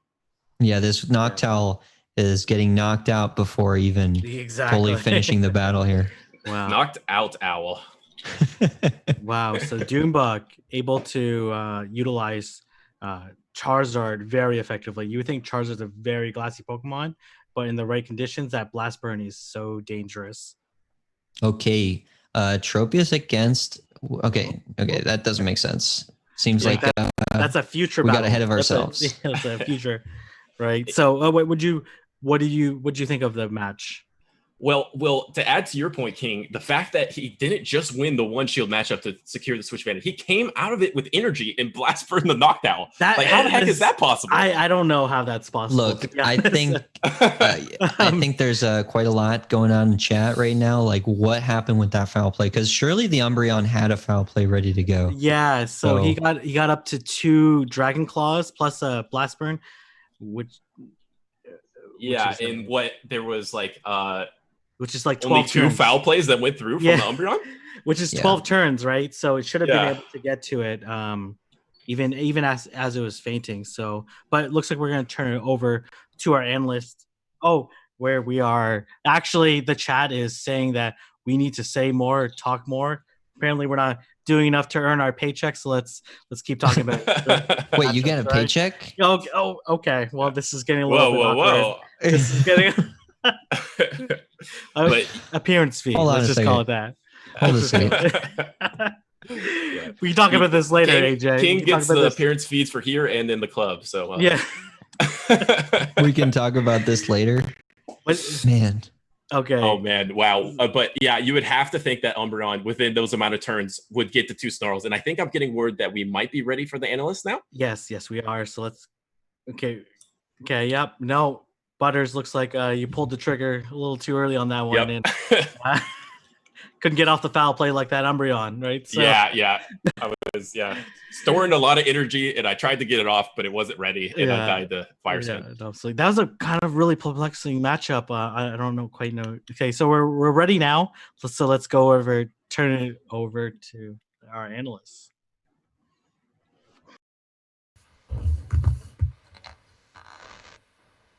All right, welcome back to the analyst table. We got a very exciting matchup for you between Speediest Chief and House Stark. We've seen Mew and Vigoroth run wild in the past couple of matchups. Kim, how do you think Speediest Chief is going to handle those? Well, I'm looking at how he might want to. I'm thinking Lapras kind of looks interesting against this team. Obviously, it's not going to be for the Vigoroth, but just the way Stark has been using this Vigoroth as a safe swap, maybe set up to where you don't want to use Lapras as a safe swap in that situation, but like have Medicham in the back. I'm liking Medicham just basically versus his team overall. And so I'm expecting to see Medicham come back but he's definitely going to need an answer for that Vig. Absolutely. And Ken, do you see any play for Fortress here against House Stark? I mean, not really, unfortunately. Its main target is usually the grass type on the opposing team, but Tropius is one of the grass types that generally sort of plays pretty well against it. I just don't see the Fortress doing much. There's not like a Charmer hiding out there to sort of work on. There's a Wish Cache that's going to cause problems for it. It really just doesn't seem like it's gonna do terribly much. I think for House Stark, I don't see any reason, not really a compelling reason, not to continue to sort of take advantage of Vigoroth's sort of ability to even pull out of some awkward matchups with Body Slam. Like, there's definitely some losing matchups here, but nothing is going to absolutely ignore everything that it does. And I think especially if you can keep it away from the Medicham, it's going to look pretty good, and your ability to sort of duck it in and out is going to go a long way to helping you win. Right. Stark has a really strong team here, and we're going to see if Speediest Chief can pull it out. We're going to analyze Game 3. In Game 1, Stark won with a lost lead. He led with Vigoroth. I'm guessing some mind games there, anticipating, a Vigoroth safe switch. Well, you wouldn't expect it in the lead, would you? Exactly. And Vigoroth and Lapras are the two most infamous safe swaps, right? They've always been like the words Vigoroth and Lapras safe swap are like burned into our brains. So maybe like that literal mind game of like, well, you know what? I'm going to lead it. Right. You don't need to swap it if you're leading with it. And Stark lost the lead in Game 1 and swept with Mew in the back. Wow. Running Psyshock and Wild Charge, it tore through a Lapras and a Golbat. Wow. Yeah, that Mew is definitely. I'm wondering if we're gonna see some Alolan Muck come to play. Ooh, that could be very interesting. Fortress actually as well it can put in some serious work with Bug Bite against that Mew. Yeah, if you can get it in a place where there's still shields in play, Bug Bite can do a lot, but you're taking neutral damage back from Shadow Claw, and you're taking those Wild Charges are a big chunk of your life. Mm-hmm. Right. And Game 2, Stark won the lead with Vigoroth, with Vigoroth, and I'm sorry, he led Mew Game 2. So he's kind of playing a similar set to what we saw with Hang PJs. Have Mew in the back and then lead it the following games. And then actually Speediest Chief did something really clever to come back and win from that lost lead. And what he did was he safe swapped to Blossom, which is very interesting. Drew out the Vigoroth, and then used Vigoroth as an energy battery for Medicham. So that's a very interesting play, and we're going to see how Speediest Chief can take that learning from Game 2 into Game 3. So we have Whiscash on Medicham. Overall, I'd say this is a fairly favorable matchup for Medicham, unless Whiscash can land this Blizzard. Well, this is one of those matchups where, you know, both of them have play against her. There's not a matchup that you really want to be switching out of for either player. The Whiscash player knows that they probably lose. And watch this. Oh, nice. Blizzard is going to be caught. By Lapras. Oh, I saw that flash. Yeah, that is just game changing right there. That is wow. So. It's going to be really hard. That brings out the Vigoroth. Right. You know, this doesn't look too hot for the Lapras. No. But we know that Medicham is still here, right? Right. About can farm. Yep. So Speediest Chief is here to repeat game 2 and try and use all that energy again. Yeah. Oh, and this Lapras is just able to put in work. Just Lapras is such a monster. Yeah, even when it's taking, you know, counter damage, right? It just keeps on trucking. Just Vic's got a lot of energy, but Medicham is very tanky, and I don't know if he's gonna get shields out of this thing. Yeah. The body slams just they don't do that much, right? Yeah. They just don't do they do, you know, a little bit more than they would to a DD. Yeah. Right. And he still has that Mew ready to go, so you ready to go and Bull Shield still does. And what Pokemon would you expect coming out of this matchup? We've got a Medicham with loaded Ice Punches. Yep. And in comes the Fortress here. It's here. This is an interesting match still. There's play. Yeah. Well, there's also a big old health discrepancy, and Bug Bite just kind of does damage. Yeah, I was always impressed at how much damage just the potato gets to do with these Bug Bites. It's pretty great. And this Whiscash is just it misses so much of its energy. Right. That Lapras. He's just gonna keep both of those shields from you, and that's a mirror shot. That does almost nothing. Just dropped here. Attack fall too. Ooh. So Mud Bomb is just gonna tickle. Yeah. We get to see. Oh yeah, there's the tickle. Fortress is going to come out with a lot of energy here. Yeah. Well, or if he can just land that mirror shot and get another debuff, get a debuff on this Mew. Right. He can't do anything. He cannot clear it now. Yeah. I mean, might as well shield everything because the Medicham, none of the charge moves coming out of either of these Pokemon, the shields aren't going to do much. He's going to try and farm them here, I think. Down, but he's worried that this isn't a mirror shot. Now Hank PJs is near the end of his life. It's really hard to count those Bug Bites. You need to throw a lot of Psy Shocks at that. I mean, you're going to need to throw a lot more than... Oh man. He was hanging on by a thread here, and it's not going to make 3 charge moves. There's 3 shields left. Going back, I think Speediest Chief did a fantastic job of recognizing what happened in game 2, luring out the Vigoroth with the Lapras switch and using all that energy again with Medicham. Yeah, and the game sort of did revolve around sort of Vigoroth and the ability to sort of either trap it or take advantage of what you knew was the one reliable outcome, which was Vigoroth was going to be in there. And just coming in, knowing he doesn't have to shield from this Vigoroth, he to win this game with 2 shields. It wasn't necessary. Sometimes they just aren't moves worth shielding. Yeah. So very good. I mean, very good. I feel like it was definitely necessary. Let's be real. And on the other side, it's always definitely necessary hurt to shield mirror shots in the Continental Finals. Do you want to shield a mirror shot? Yeah, not really. And that ended up feeling really bad, I think, for House Dark, is you had to shield those 2 mirror shots. Of all the moves you could have shielded across the match, really the 2 mirror shots, that stinks. Right, and I think Fortress is such an oddball pick. Yeah. To really prepare for, to see that come into play with all these shields remaining.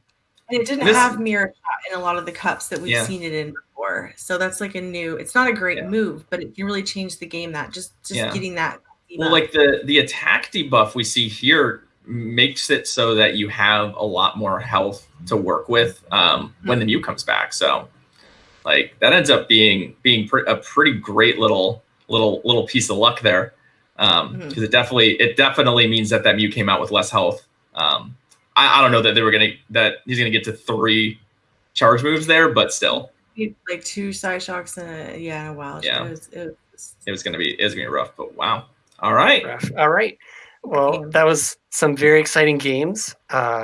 We'll throw it back to the casters, but stay tuned for some more awesome matchups. Well, yeah, we get to see both of these players again, so I'm excited.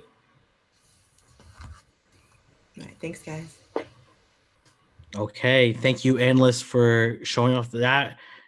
That switch was absolutely insane.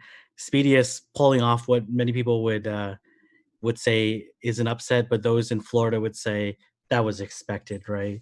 Like Speediest pulling off a huge play and able to take a big win over House Stark, and we'll eventually see Speediest versus Doombug in the finals, in the winners finals. But of course, House Stark not eliminated, gonna be able to battle Who Knows Not for the chance to move on, and as well for a potential rematch with Hank PJs or a matchup with Chris, or could be sent home after the next battle. Yeah, I mean, I'm surprised the footage didn't end abruptly after that blizzard landed on Lapras, because that's like a phone breaking moment right there. I don't. Yeah, there's smashes against the wall. Double resisted into a tanky Pokemon. There's not any more way. Like, and then that Fortress though put in work, right? I was very skeptical on the Fortress pick. I think it's a very solid Pokemon. The bug steel typing is only weak to fire, double weak to fire, and has a bunch of resistances due to its steel typing, and then taking neutral from ground. But those mirror shots were so spammy, forced to double shield 2 mirror shots. Like, you can't win a game like that. Right, and we were talking about the caster's booth a bit, but that attack fell that he got on that mirror shot on the Whiscash there made it so safe for him to not shield another one of those mud bombs, and then he ended the game with 2 shields. But if he had used one, I believe the Mew did have 2 side shocks, so maybe there was a slight chance if the attack didn't fall. But the sack of the tournament there, the high energy move Blizzard being sacked, switched into by the Lapras, and then Fortress play to end it was just a fantastic battle. Yeah, no, absolutely. And I'm really looking forward to seeing the winners finals. But I think we're going to be going to the losers bracket, and we're going to finally see House Stark on stream against who knows not. So what do we think of these teams? This contrast, pretty similar. If you look down the first 2 Pokemon, grass type, counter user, pretty interesting to see how these 2 are going to play it out. What do you like on each team? So the Dragonair we saw earlier from Who Knows Not was basically his lead and his safe switch. But in this case, you can't do that because the Dugong would just destroy that Dragonair. So what can Who's Know Not to try to break away from the RPS? I think House Stark has a great way to break away from the RPS. He does have that Vigoroth safe switch, but he only has to worry about the Toxicroak, right? Yeah. And even Toxicroak has to worry about the body slam spam or a potential bulldoze going through. So it's not like that matchup there, Toxicroak is on the Glacier side for sure. Yeah, I'm very curious to see how those matchups are going to play out. All right, let's go to the first game. All right, Wigglytuff into the Tropius. This Wigglytuff will be doing a ton of damage with those charms, but those air slashes charge up fairly quickly to the Leaf Blade. This is a matchup not 100% familiar with, but the Leaf Blade spam should be able to overcome this particular charmer, I think. So unless King knows this, my gut instinct is if they match shields, that Tropius will pull out ahead in all matchups except for the double shield. Yeah. Curious to switch out. Tried to catch the charge move, but gonna counter switch into Dragon. Now this is really interesting here with the Dragonair, because obviously it's kind of squishy. It doesn't love taking a mud bomb, but it's just really only worried about the Blizzard here. So this Whiscash is getting close to Blizzard rate, and he's going just straight for it. Straight for the Blizzard. This will be a knockout move. The Dragonair no shield, and it goes right through. Wow. Oh my God. Takes out that Dragonair in one hit. And who knows not just blind switch into Dragonair? So yeah, confident Blizzard by House Stark there. But for who's knows not, this is not the end of the world, because even if he gets Blizzard, now he could just completely farm down this Whiscash and just get a bunch of energy on this Ferrothorn. Okay, getting one more Mud Bomb in time just for the Ferrothorn to try to farm it down completely.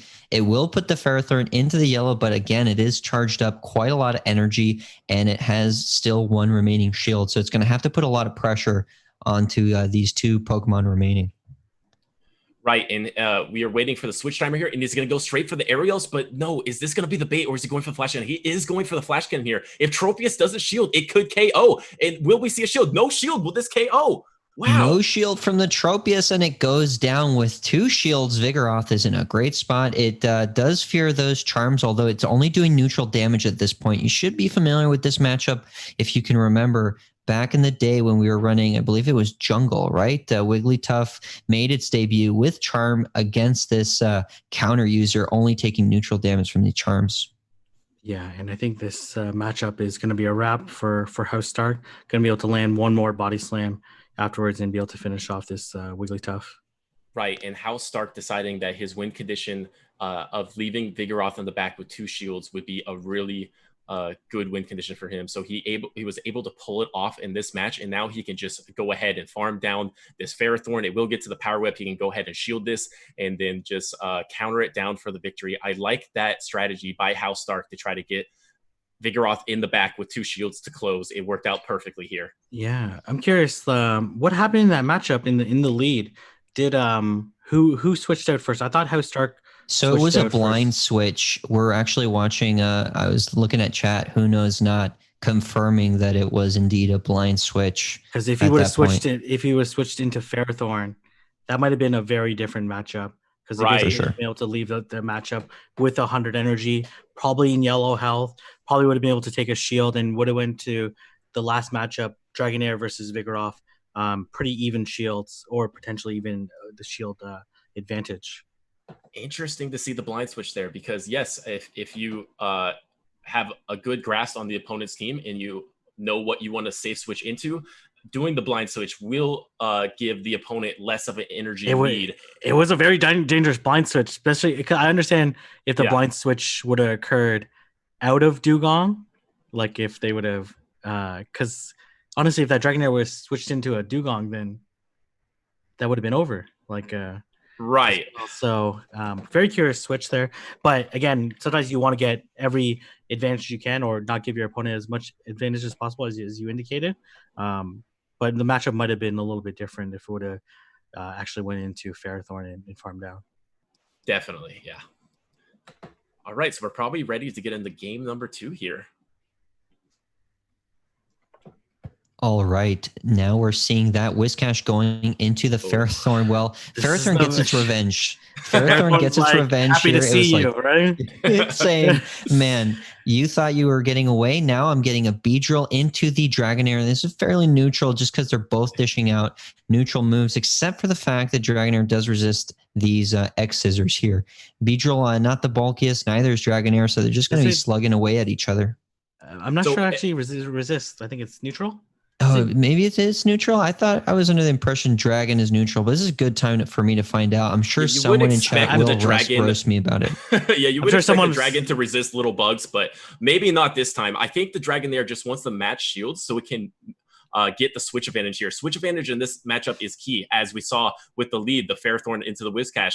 Whiscash was able to dodge Ferrothorn last time, but not this time. So they both really want the switch advantage. And this Aquatail comes in, does the Beedrill shield it. It looks like he is probably just going to let it go and give up switch advantage here. Yeah.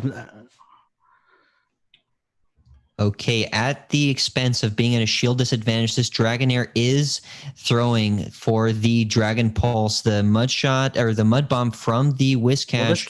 I don't think it'll be enough. I think that Dragonair is going to barely survive. No, it's enough. It doesn't. Oh my gosh. Okay. It doesn't survive, but the Ferrothorn comes back. Switch over to the Tropius counter switch. No, not counter switch, charging up to the flash cannon here. Can't switch because it has a Toxicroak in the back. Oh, that's right. Okay, so this Tropius is going to really have to do the heavy lifting here. Only doing neutral damage from the aerial ace. Yeah, well, the good thing is the Tropius is not Razor Leaf, so it's going to get to these flying attacks quicker, but these flash cannons are just going to add up. Tropius is so tanky, though. He is easily just going to let the first one through. But at this point, it needs just one more flash cannon, and then maybe some double resistance. He's gonna purely sack. He's gonna sack Toxicroak. Oh, he tried, but now he's gonna get farmed. That's actually not good. That is not good at all. Okay, this aerial ace, if it doesn't take out the Toxicroak completely, it will come very close. Of course, this Tropius is going to barely gets to the mud bomb, but it's he grabs the shield. Grabs the shield on a mud bomb. He pulls a shield on the mud bomb. Now it's in flash cannon range. What is the energy left on the Ferrothorn? He didn't click on it. He didn't click, but this isn't going to be enough. It's just not going to be enough. This Ferrothorn is going to get to the flash cannon. It's going to take out the Tropius. Ferrothorn tanking he wants to farm. He wants to farm. He switched on it. My gosh! Switched on the flash cannon. Oh my goodness! He switched on the flash cannon. He was thinking of undercharging it, but he throws the great. But now he needs one more move. He needs to get to the power whip, and he gets there just in time. But he doesn't have enough health. He'll get farmed down by the Tropius. Oh my goodness! This Ferrothorn coming in with this power whip, but it's just not going to have any energy. And the Tropius cleaning it up here. Wow, what an amazing play! Super excellent switch from that Whiscash, taking that flash cannon right there. Wow, Ferrothorn actually wins CMP versus Tropius. I think the winning play was to fire the flash cannon right away. I think it was still slightly out of mud bomb range. Could have been able to take one mud bomb and then fire off the power whip in time, because the Whiscash ended up not having any energy. And then, wow.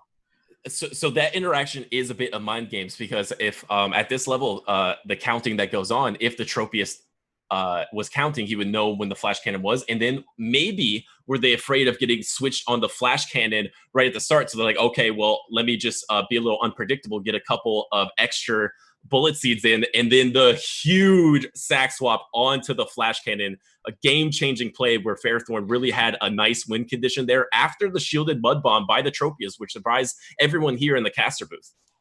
But still impressive gameplay by both parties. So congratulations, Who Knows Not, for making this far, and hopefully you enjoy watching the rest of the battles, and great overall season.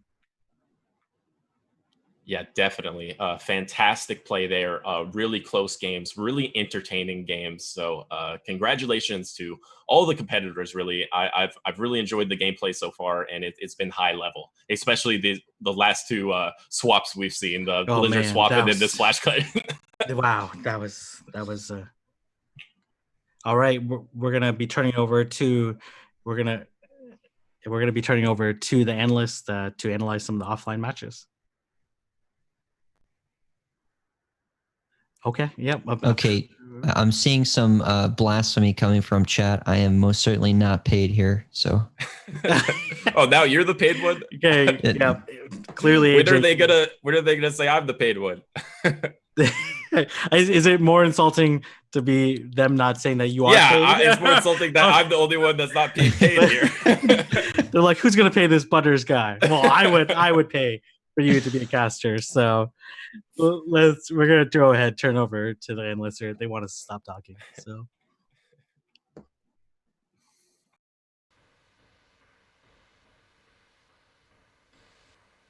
hey guys, welcome back. We are gonna jump into, we have a match between Chris Malakari and Hang PJs.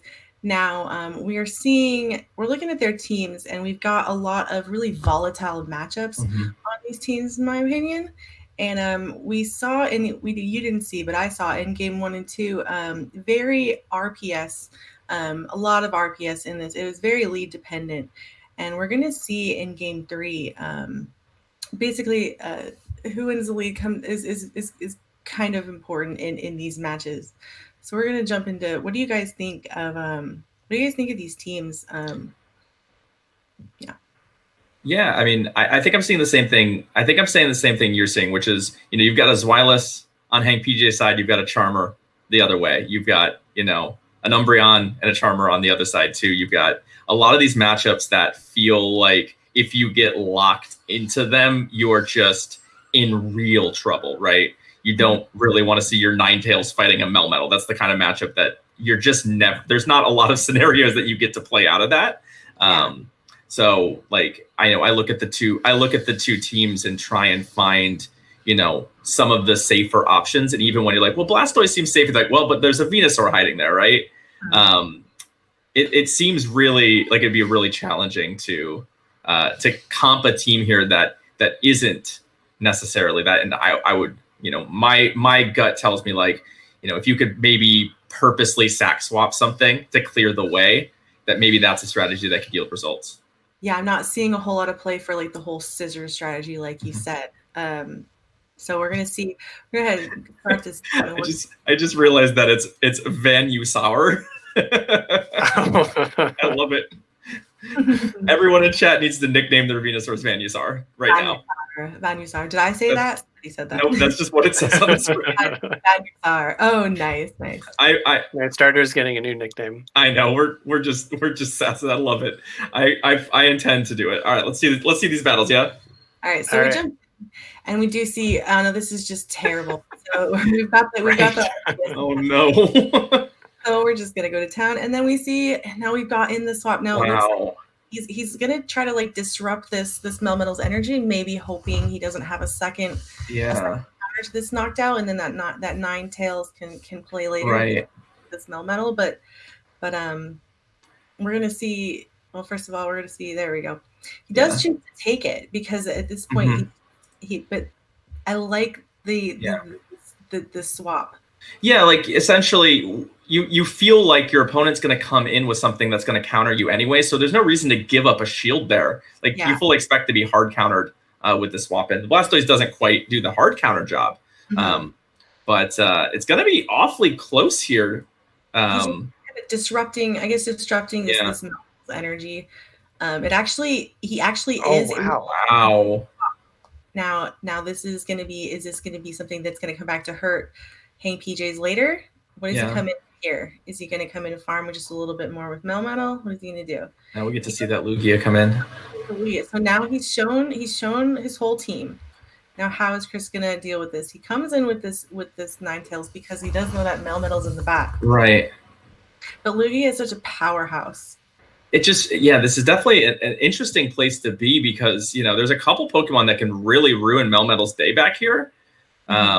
He's really counting on potentially, there not being, say, a Blaziken in this last spot. Yeah. Looks like he was attempting to catch. Sometimes a Venusaur, but this is actually okay for Melmetal, especially Melmetal with so much energy. Right. Frenzy plant, it's not going to want to eat a bunch of frenzy plants, but it's got double rock slides already at this point.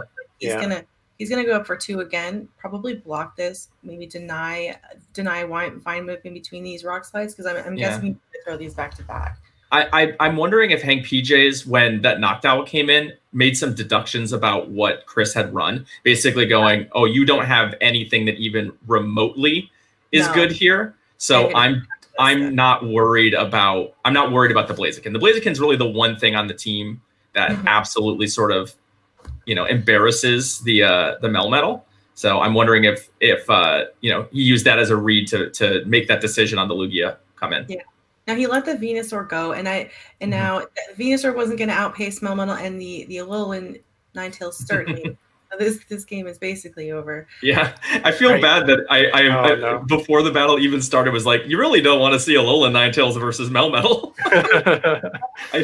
I'm sorry, Chris, for the future voodoo I put on you.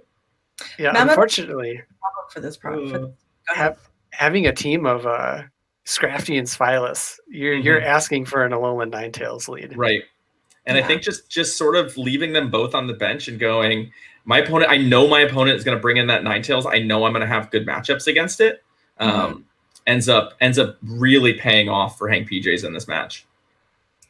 And that was a really great point too, kind of about how the Noctowl switch in really telegraphed what he had in the back. Yeah, basically just getting rid of it at this point, and it actually came out to being okay that Hank PJs gave up the swap because he kept that shield, and this Blastoise wasn't going to be of huge use to him anymore. Right.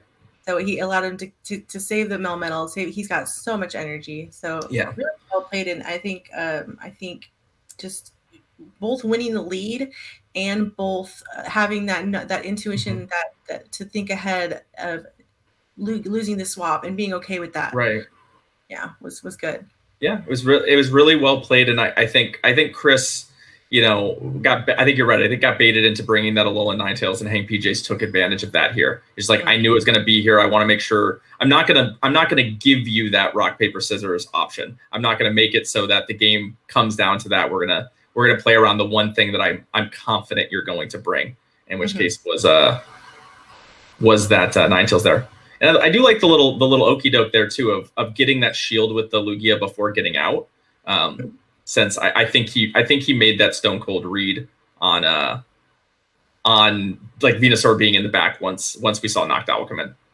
Hank PJs also did a nice job preserving his Melmetal from even taking the Sky Attack. He was able to launch a Rock Slide, get a little bit more energy, and then eat that Sky Attack on the Blastoise, which was going to be basically really just for him at that point. Absolutely, yeah. So very well played. I think I know that I don't have the bracket up, but I think this sets up, because this was in the losers bracket. I think it sets up a Stark Hank PJ's rematch, which we'll get to see. We'll get to see later too. I'm very excited. I never know who to vote, who to root. I know they're both friends, so it's like I think I'm lucky friends with both of them. Yeah, right.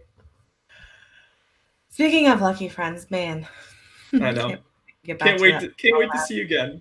Yeah, we will. Looks like we're getting ready to go back to the casters. Yeah, we'll have some more action, but I'm just glad I got to meet you all at the Portland Mega before we died.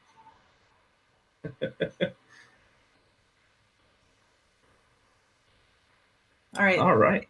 Thank you for joining us, guys. We're going to head back to the casters now. This tournament is actually really, really getting interesting. Thanks, guys. AJ has left to go find a cave to find some dragons to see whether or not they resist bug types or not. He'll be back hopefully sometime this century.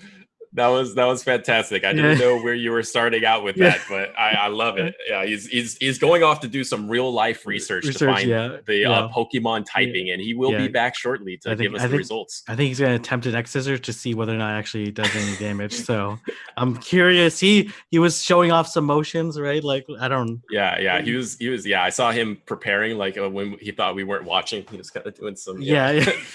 Pretending he was a Beedrill. He was I think he was looking for some shiny wings as well to match the blue wings. Yeah, exactly, to match our Stark's one.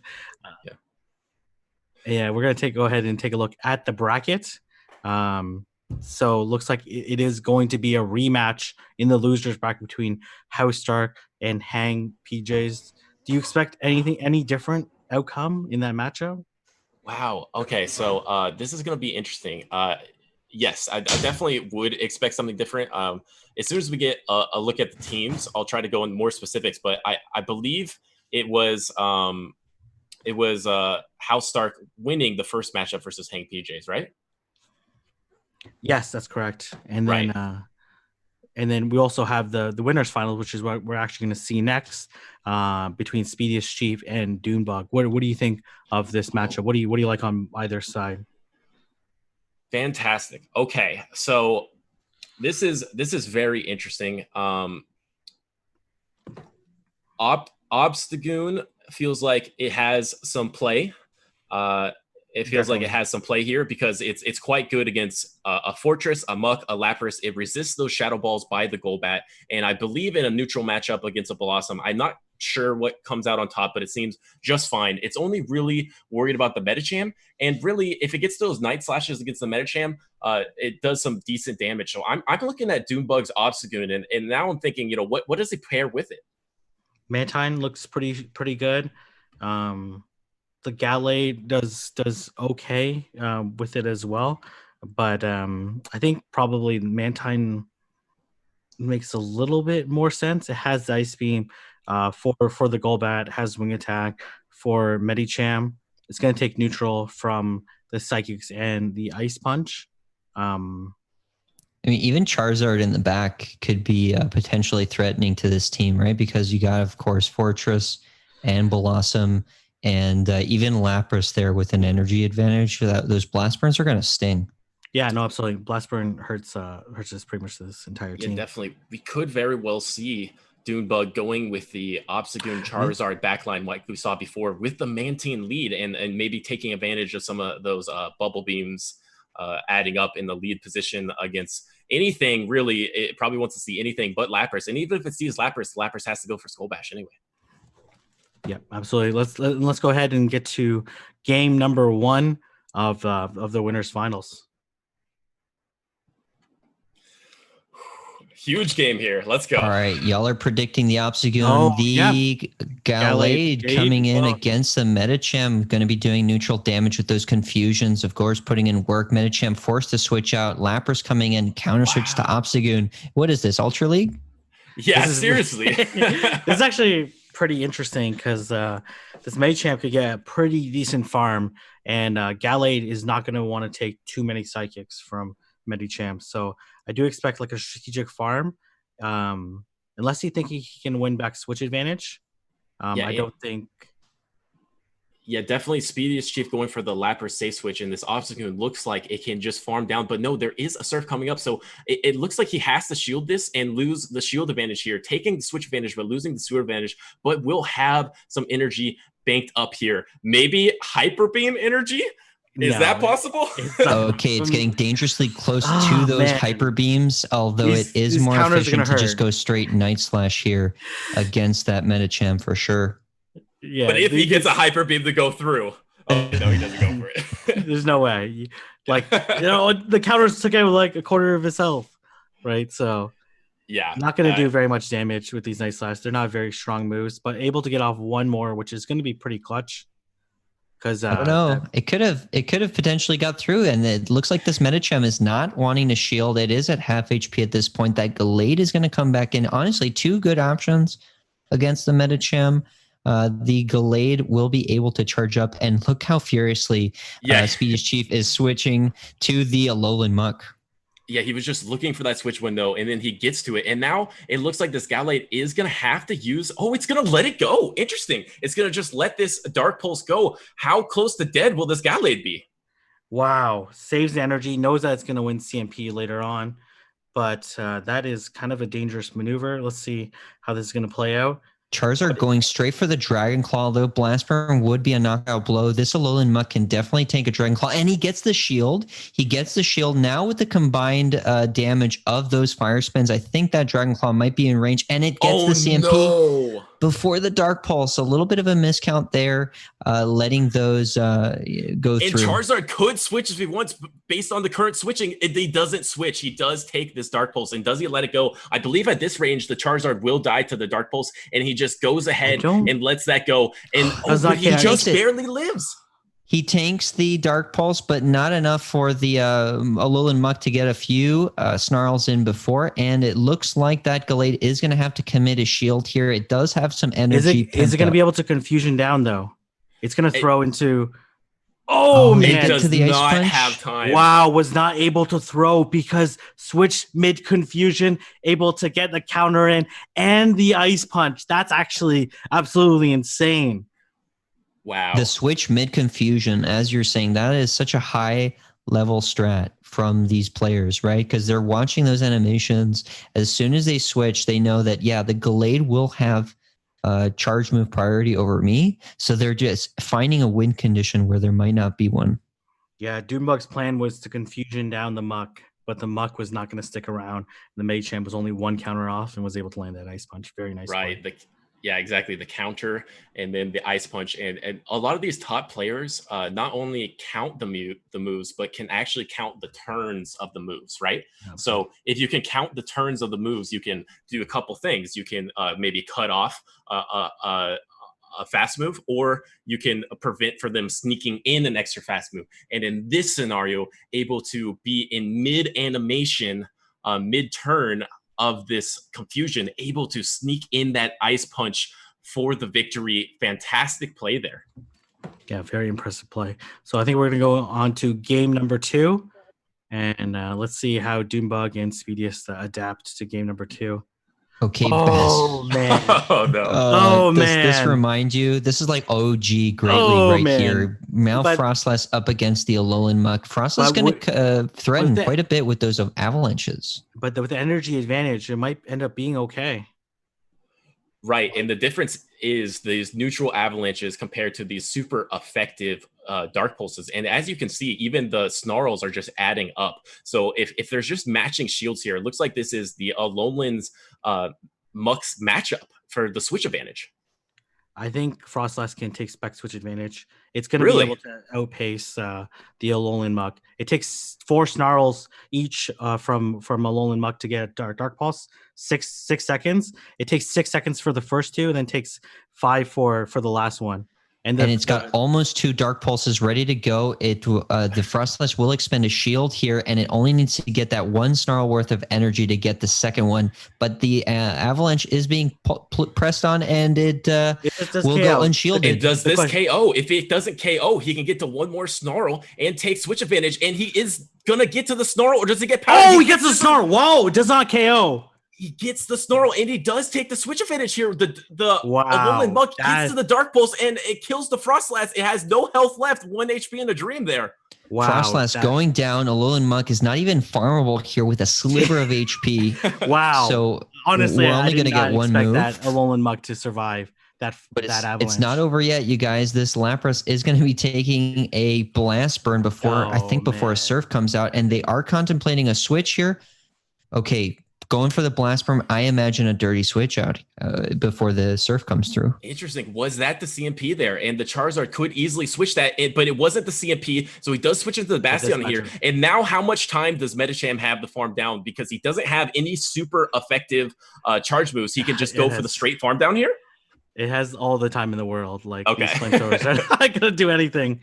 Wow. Yeah. I'm actually kind of shocked still shocked that the Avalanche did not KO, but this Medicham could just straight counter down, and just it's taking almost no damage. This is the Charizard doesn't even have a Blast Burn at this point. It is going straight for the Ice Punch. I think here you might want to go Psychic. 1 Ice Punch, I think, is the play, because 2 Ice Punch doesn't kill, and he does get to that Psychic. Maybe you throw the Psychic first just for the defense debuff, but you're going to win anyway, so might as well switch it up, and the Psychic will KO the Charizard here. Speediest Chief with those speedy switches. That's amazing.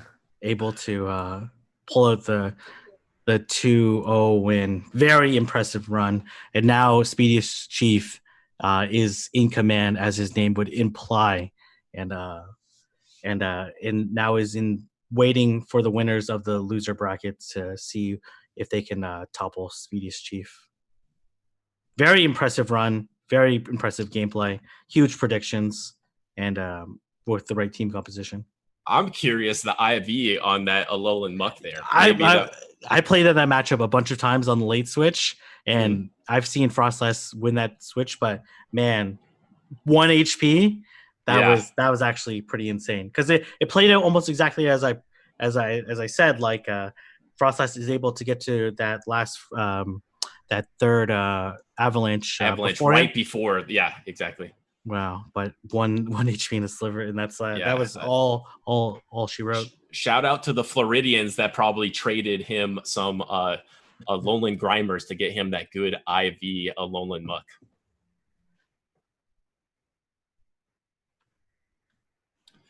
All right, we're gonna get into the third match here. We'll just have some more high level plays for you all, and here we go.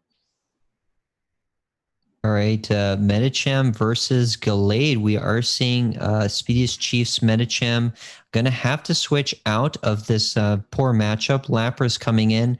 And again, we're seeing that Obstagoon. Is this the game from before? Is this game 1 or is this game 3? This seems like almost deja vu. Maybe they just did the same exact things twice. But we will find out shortly. If this Obstagoon does shield a Surf, I would maybe think it will be the game 1 here, but who knows? So 1 Surf, one Surf is if it's going to go through, and then if he shields the second one, my hunch is that is going to be a game 1 play. So we're seeing it from opposite views because I think, right? Because we saw that the Obstagoon might have been on the right here before. Yeah. Oh, yeah. And here comes the shield. So yeah. Okay, so you said that the Obstagoon should try to go for the Hyper Beam. Yeah, can he get there? King, There's no way. There's no way. Help us count here. Okay, but it would be safer, right?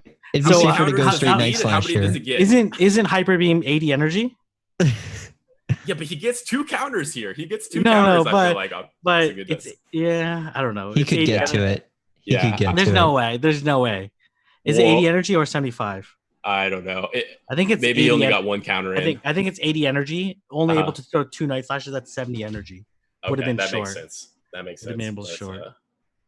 If we didn't replay this match, I could have dreamed a little bit. In our head canon, we can rewrite history and just imagine that a Hyper Beam lands right there. Yeah, he gets there every time. Oh yeah, and this is definitely the same game. It didn't I thought and he lets this go, right? And to be honest, I thought barely tanks it. Yeah, and then he saves out with energy because I remember King is like, oh, and he banks that energy knowing he will win. Yeah, and I thought Speediest won the first 2 games. Didn't he? Yes, he did. So you know what? And here the Elon Musk shields the Dragon Claw. Yeah. Sometimes great art deserves a second look. Yeah, a little encore for you all. Right? People are demanding it. People are like, we want to see more Speediest, right? You want to see, to be honest, if you want to see more Speediest, subscribe to his channel on YouTube. Post a lot of really great content. Nice. If you want to learn, how to win more, man, this is not any better demonstration of his skill set. So definitely check him out on YouTube, Speediest Chief there. Okay, so we're gonna turn over to the analysts at some point in time, or are we gonna show the final? Okay, so all right, so this is a perfect opportunity for chat to say that I was a paid actor. It would make me feel a lot better. So if chat, you're not paid though. If you could tell me that I was paid, it would just before this next transition, it will make me really happy. So okay. Some people are saying, okay, I'm reading this in chat. What happened was the confusion didn't apply to Muck, but it actually applied to Nightwing. That's why he showed the match again, right? He got into confusion, shown game 1 again. Oh man! So it makes total sense. Like, where did that confusion damage go? Clearly not on the Medicham. Clearly not on the Alolan Muck. It went to Nightwing. So you have the best. You have the best setups to like punchlines because like when you start them, I have no idea where you're going, and then there's the punchlines are so worth it. So yeah, no, absolutely. And we're gonna see the rematch. Well, the analysts are gonna cover the rematch between House Dark and Hang PJs. I'm very curious. Either way, we're gonna see this rematch and a potential rematch in the finals, or Hang PJs versus the Speediest Chief in the finals. Well, exactly. Butters, you kind of got a paid shout out. MLH says, how many Pokecoins are they paying y'all? So he just included all of us. Okay. So maybe that's Country Nerd said 2-0 Butters paid actor. So I'll just take that one comment and thank you for that, Country Nerd. And yeah, I'm really excited to see this next matchup. Who are you all rooting for in the chat? 2 great battlers, House Stark and Hang PJs, looking to get to the finals here. We're talking about East Coast versus West Coast rivalry, right? Philly versus Portland. Which city is the better city that starts with a P? This forget quality of life. Forget like you're on fire. Rain. Forget every other metrics. It's whoever wins this Pokemon Go PvP battle in this particular draft format. And AJ, since we have a little bit of time, how was your journey out into the wilderness to see if bugs actually did not very effective damage towards dragons?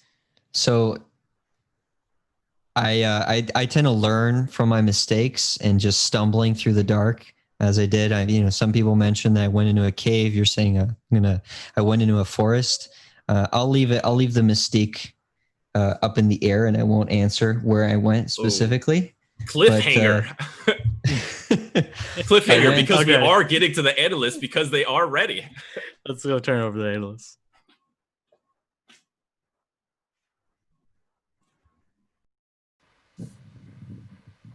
All right, everybody. Well, we teased it before, but we get to bring you a little bit of a rematch action in the loser bracket. We get to see Hang PJs and House Dark, a little taste of their battles. We've seen them go at it already in this tournament. Matt, what do you remember from the matchup? What was sort of the key to those battles? Yeah, Stark made really excellent use of Mew and Vigoroth. Those are two Pokemon that were pretty difficult to stop. So it'll be interesting to see how Hang PJs adjusts for a second round of battles. Yeah, and this will be the fourth, fifth, and sixth battles for each of them. Kim, do you see anything that can potentially break up Mew and Vigoroth on Hang PJ's side if there's something reliable there? Yeah, I think Scrafty again has a lot of play just on this against a lot of this team. I see it coming. I see the Lugia. I kind of like the Lugia. It's dangerous. Like it's a little dangerous against a lot of stuff with energy here, but it's also got some really good matchups here. I definitely think the Mew will be coming back, and I think Hang PJs is going to look to. He really needs to make sure that he can get something on this Mew that is going to be able to take these charge moves, like a wild charge on his wireless, something that can a bulky Scrafty, because he's going to need to eat some of these. The Mew we've seen how Stark used that Mew really effectively in a lot of hit and run scenarios, right? Throw that wild charge and set up games where a double wild charge at the end is absolutely savage. So we're gonna take a look at game one in this set. It's I think the game with the most interesting pile of play in it. So we're gonna play through it. We're gonna sort of analyze this matchup, and then I'll give you a breakdown of the last two games real quick at the end. But let's see how this shapes up.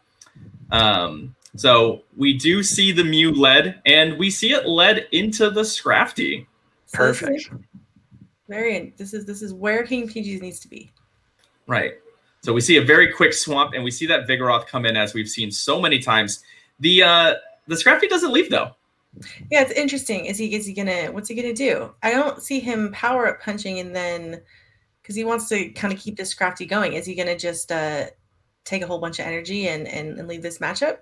I think we've seen Hang PJs do a couple times take these sort of like neutral, like counter damage back and forth matchups and just ride the sort of boost that power up punch gets. And we see him get to that second one. And we have to see the Vigoroth use a shield to get a body slam off, and House Dark does. Yeah, this tells me he's maybe brought Scrafty and Silas again. Mm-hmm. Just because he's sort of prioritizing doing as much damage to the Scrafty as possible. Yeah, to the Mew, it doesn't matter. It doesn't matter. Again, wow. All right. Now what? Well, now it's a standoff. Now you just look at who on your team has the best matchups over the rest. That's what I would go in. I would probably go in with Mew, especially because it already has a little bit of an energy advantage.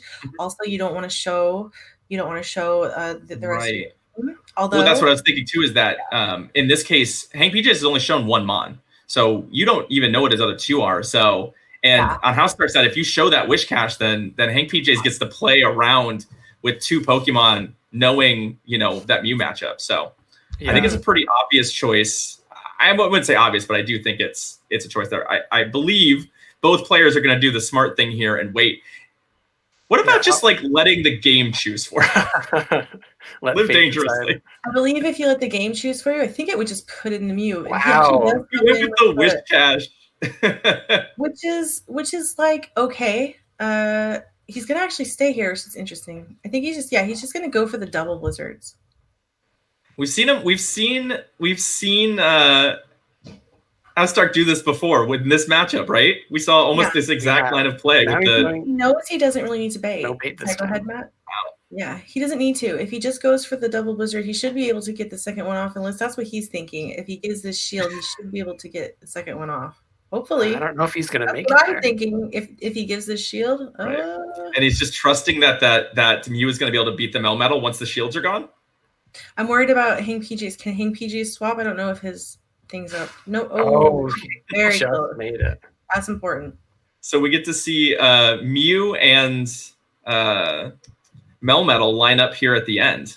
Yeah, that's an interesting match. I think Mew is going to be okay. I don't think he's going to throw before Hang PJs at this point. He doesn't want to get that defense drop. Right. But it's basically both of them need to land two moves to win this. Yeah. And it's really just which of them is going to get there first. Mew is just like one away from another one. I really think that this Mew's is this Uh-oh.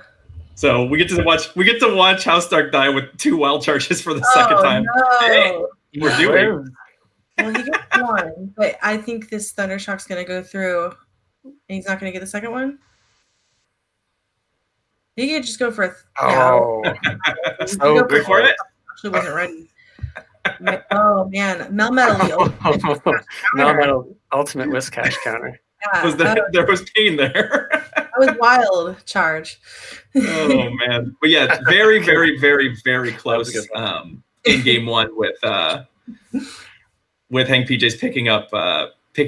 The remainder games kind of they kind of fell apart for PJs with just not really much going. A lot of lost leads and solid counters. And then in game 3, House Stark actually brought the B drill, which ended up being a really strong pick, given that Hank PJs brought Scrafty and Zwilus again after leaving Scrafty on the bench in game 2. And B-Drill ended up just being too much to handle. And at the end of the day, House Stark actually took it in 3. So yeah, nice team selection. I like the use of B-Drill after seeing the 2 dark types not bringing it for the first games. Yeah, I think it's the first time we've seen. Well, I think we saw it once in a free match, but it was definitely an interesting pick to sort of bring in. It was running X's or so. It definitely could pile on damage very, very quickly. It kind of looks badly. It kind of looks bad against the rest of his team, but playing with what you've seen already and predicting, but it's extremely close battles for both of them. Extremely well played. And we get to see House Stark try and make his way out of the losers bracket. One of these competitors is going to get a chance to play in the finals. So really excited to see how this last match plays out with our main casters.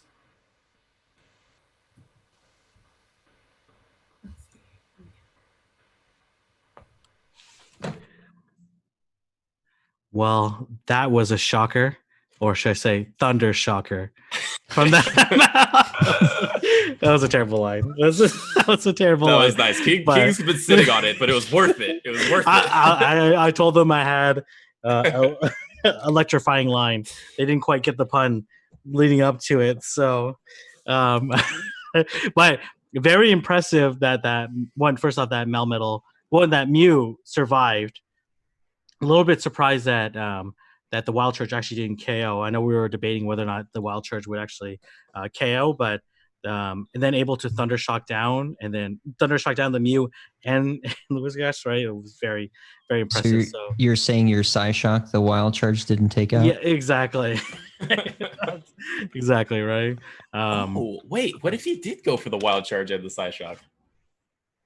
No, he wouldn't be able to survive, right? Oh, okay, because the Thundershock took it out beforehand. I don't even know what necessarily would have been the play there. I think House Stark tried to play that matchup at the end as clean as possible, but pretty surprising that the Melmetal just was able to take out the Whiscash in the end. So, all right. So I believe we're going to be seeing. So we're actually going to be seeing House Stark versus Dunebug. So did we just show the one game where House Stark lost? I guess obviously we can't hear the endless cast. So what do you think of this matchup here? Okay, so House Stark with that Vigoroth, Tropius, Whiscash, Dugong, Mew. We know the Mew set and the B-Drill versus the Mantine, Bastion, Gallade, Frost Size, Obscune, Charizard. So my first instinct is Vigoroth looks really good.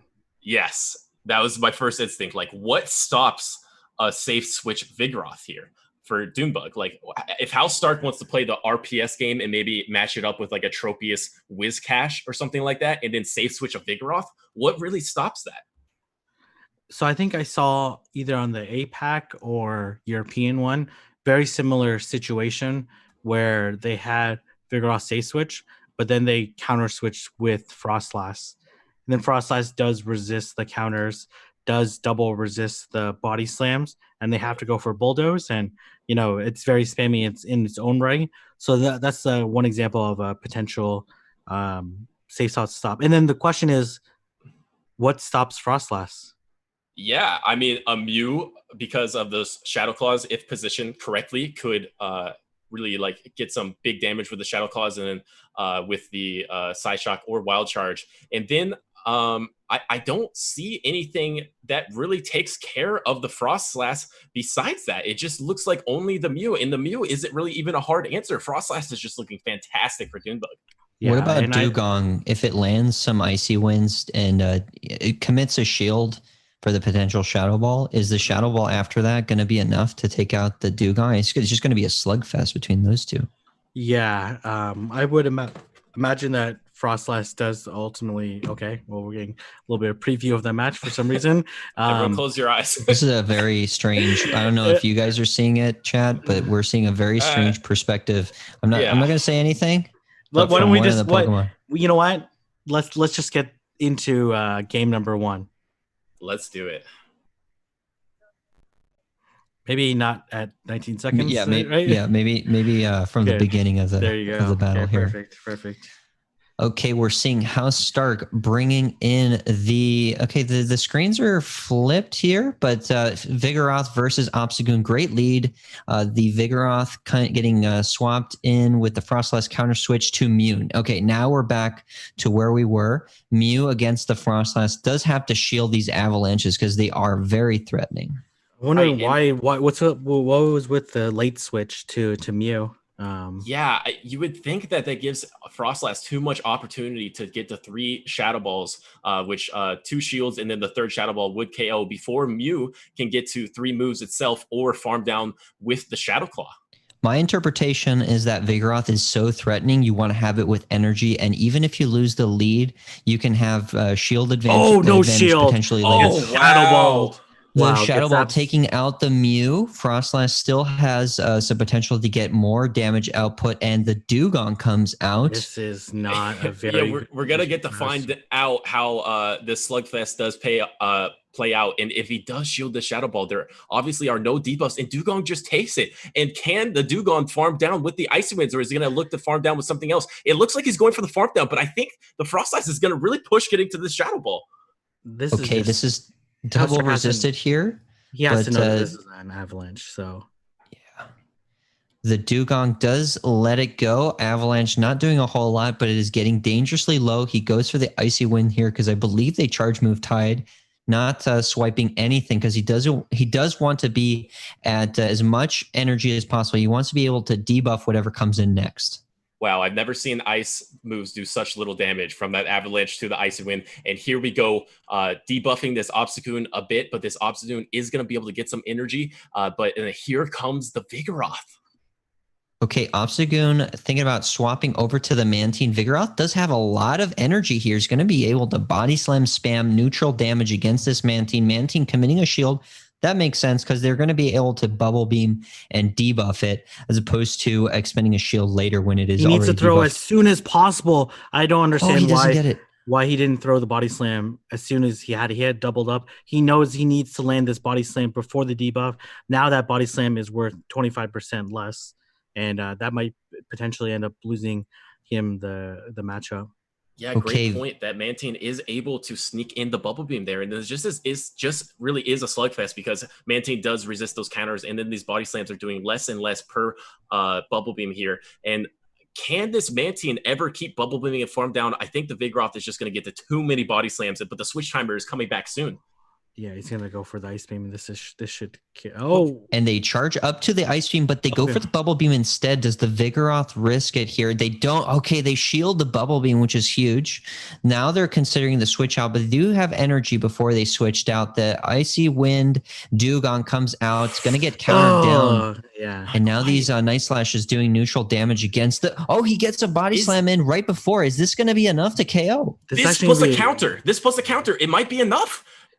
No. Oh no! But one counter. Oh, okay. Night Slash. I don't think this KOs the Vigoroth either.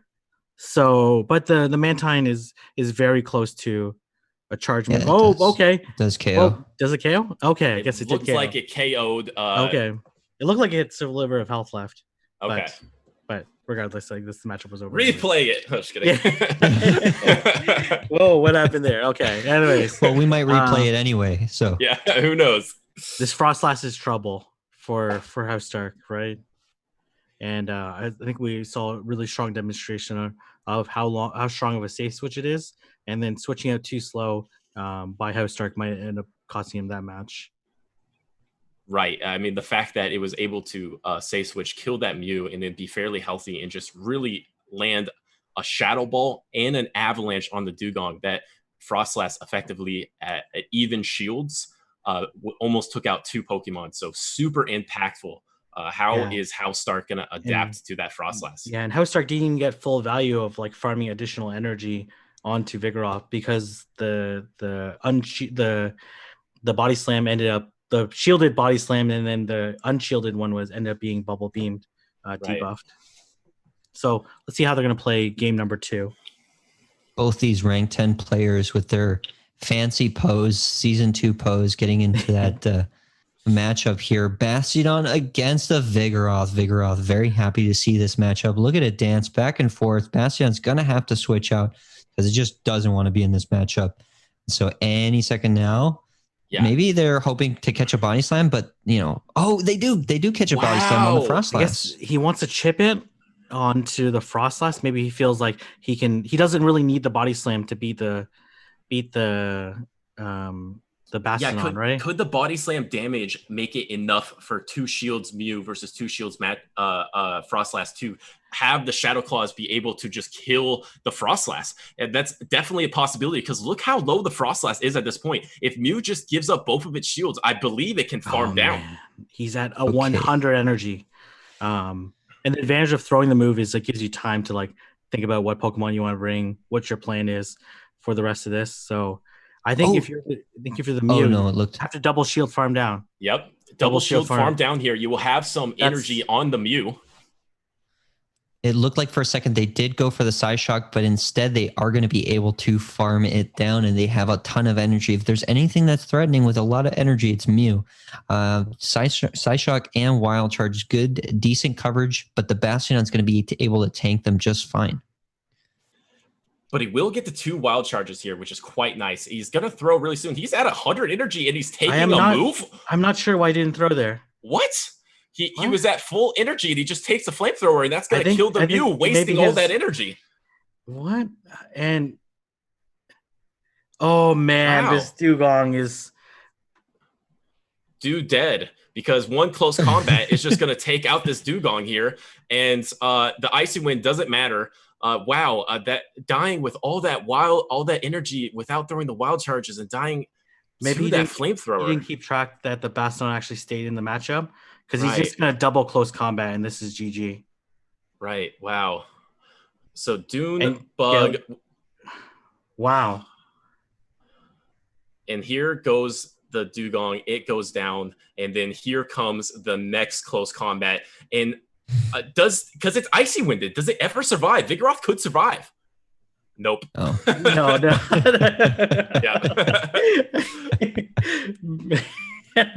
Yeah, no. I think even a Slacking wouldn't survive that, right? So not even a slack off. Like Vigoroth could evolve mid charge move animation and still get kicked. Yeah. That is ultimately the energy didn't matter, but if House Stark was interested in conserving the energy, which might have been his plan, he wanted to like wait the clock, switch out. If he was interested, he should have stalled at the clock. He still would have had a charge move ready ultimately, but ultimately like Gallade in the back was too much for his line, especially down a shield. I think you made a fair point. Maybe because the Bastiodon stayed in longer in the lead against the Vigoroth. Usually you see a Bastiodon get a bad lead and it instantly switches out because it hard beats or hard loses to things. So the fact that Bastion did stay in the lead and get a little bit of energy was just really impactful and good composure there. Yeah, no, absolutely. Yeah, I'm not really sure how, if double wild charge would have done what to Bastion. It definitely would not have KO'd Bastion. So it didn't really change the outcome of the match. But Gallade, as we said earlier, is one of Dunebug's specialty Pokemon in the Great League. So he's definitely used it a lot in tournaments and in GBL. So he's definitely demonstrated some really high level of gameplay and understanding of it.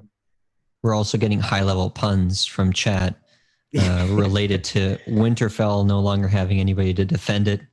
Honestly, because House Stark was playing so much Pokemon Go, maybe they can defend Winterfell now. Maybe from a really bad season finale. And also, and then the question is like, was throwing the body slam ultimately the right play? Because if you would have potentially saved the body slam, I don't think it would have made a difference. Interesting. Yeah, and I do see House Stark chiming in here in chat, said wouldn't have mattered. To be honest, Gallade still wins with the shield. That makes a lot of sense. Yeah, no, absolutely. It's a difficult situation.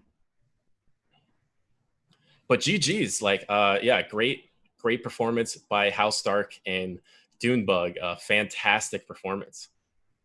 Yeah.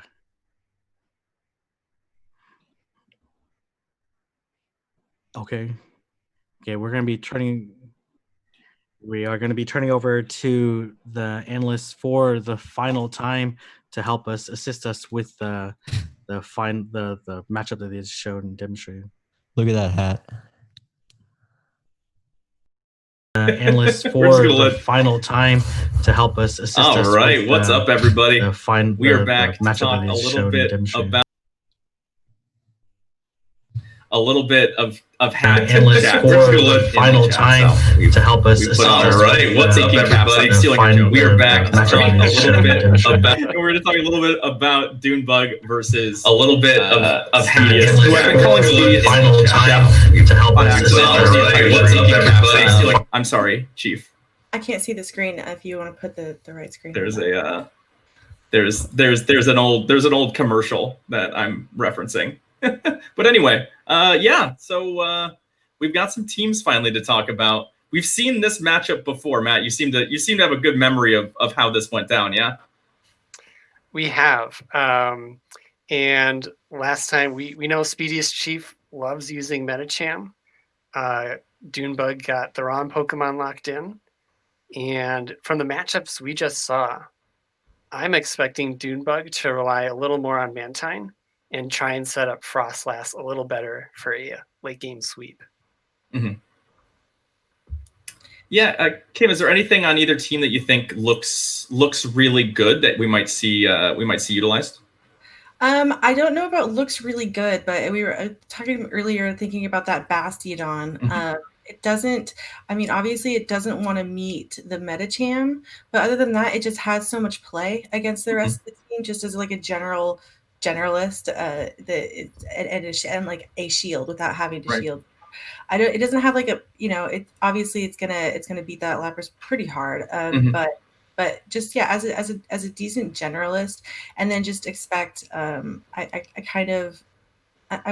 We were thinking about. I guess the Gallade doesn't have like that great of matchups. Just expecting that Metacham. What is he going to do to get rid of that Metacham? Because I do kind of expect it. Yeah, I think we've seen Speedy very much rely on that first pick, right? Like that Metacham has been everywhere.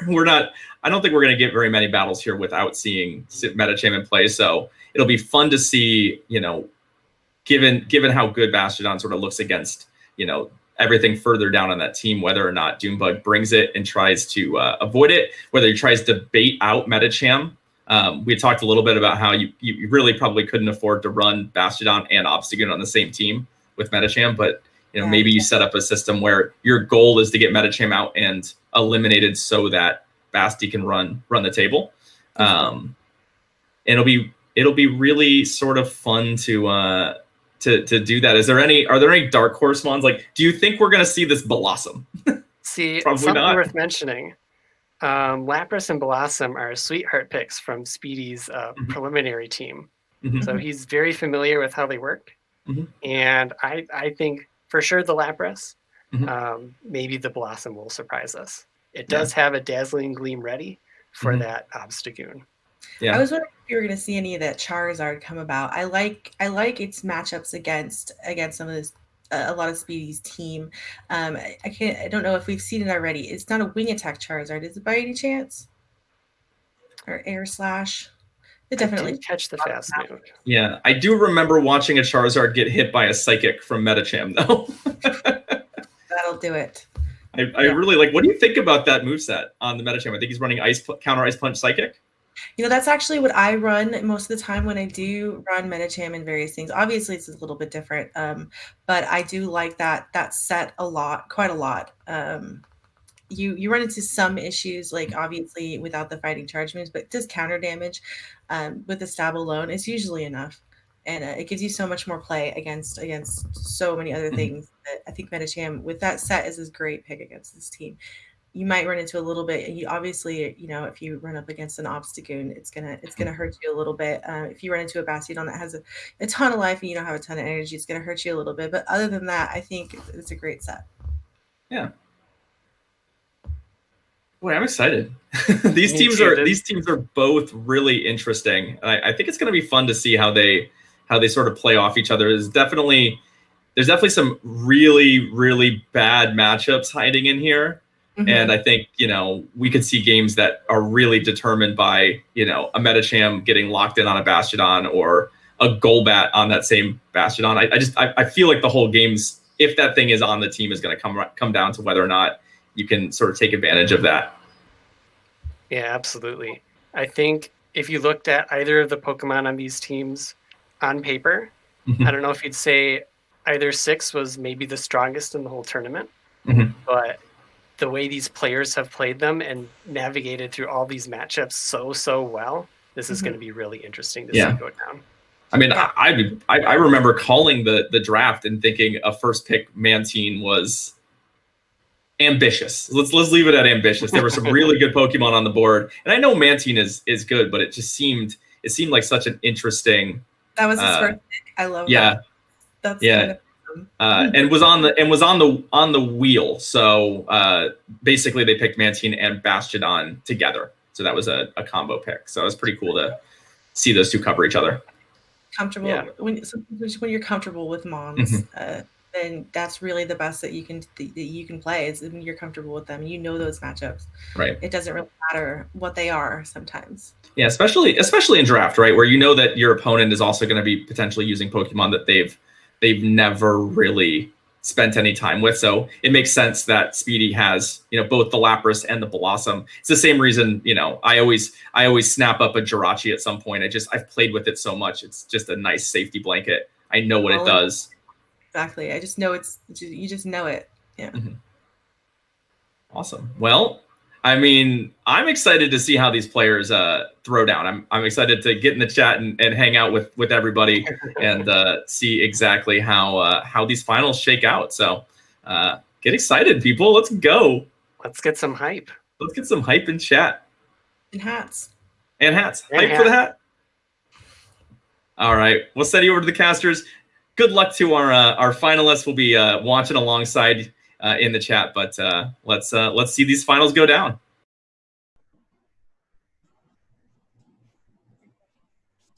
All right. Thank you for the analysis. I think we're going to be turning over to the bracket. What a run by both competitors.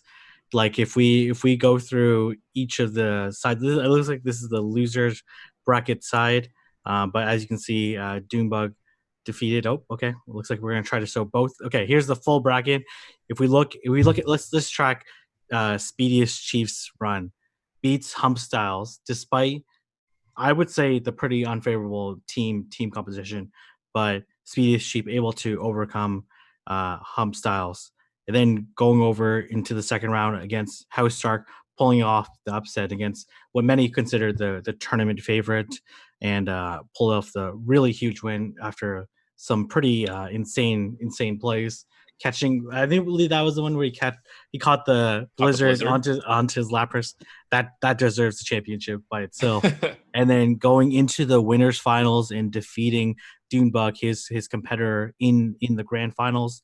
Dunebug himself pulling off the upset against Holden McNuggets, who had the team advantage, and as well was the winner, swept the Swiss part of the tournament, and then beat Chris, who is a very strong competitor and with some very impressive gameplay. Did fall to Speedius, recovered in the losers bracket by defeating House Stark in a very close and competitive game, and now back looking for revenge, looking for the rematch against Speedius Chief in the grand finals. But we'll have a huge hill to climb. But as AJ has noted, Bug is super effective against everything. So Doom Bug is going to be super effective in this match. So well, my gaff was in the other direction. So by that token, Speedius Chief will resist all of what Doombug has to offer. Fair enough. Yeah, and just look at Doom. I know you just mentioned it, but Doombug's path to get here had to upset Holden, and then was steadily on the top bracket and just gets knocked off one time and then has to go through House Stark, like you said, which was a tournament favorite. So a really impressive run by both of our contestants here. And that just means that we have the grand finals for the North America Continentals. And I am so pumped for this. And Dunebug has to win twice, 2 best of 3s in order to be crowned champion here. So that is some nuance here, because Speedius Chief did go undefeated, and it is a double elimination, right? Yeah, no, absolutely. And notably, Dunebug from the same state as the season 1 North American Continental winner. So it's going to look a lot of home state pride on the line. But we also know that people from Florida are never quiet. So they're definitely going to be riled up in the chat and cheering on Speedius Chief. Yeah, this entire tournament has been so fantastic, and I expect a fantastic finals to match it. So I know the analysts have, gone through the lineups, recommended leads, and understand what the team composition are. Why don't we turn it over to the hyped video that we showed at the beginning of the stream before we turn over to the battles.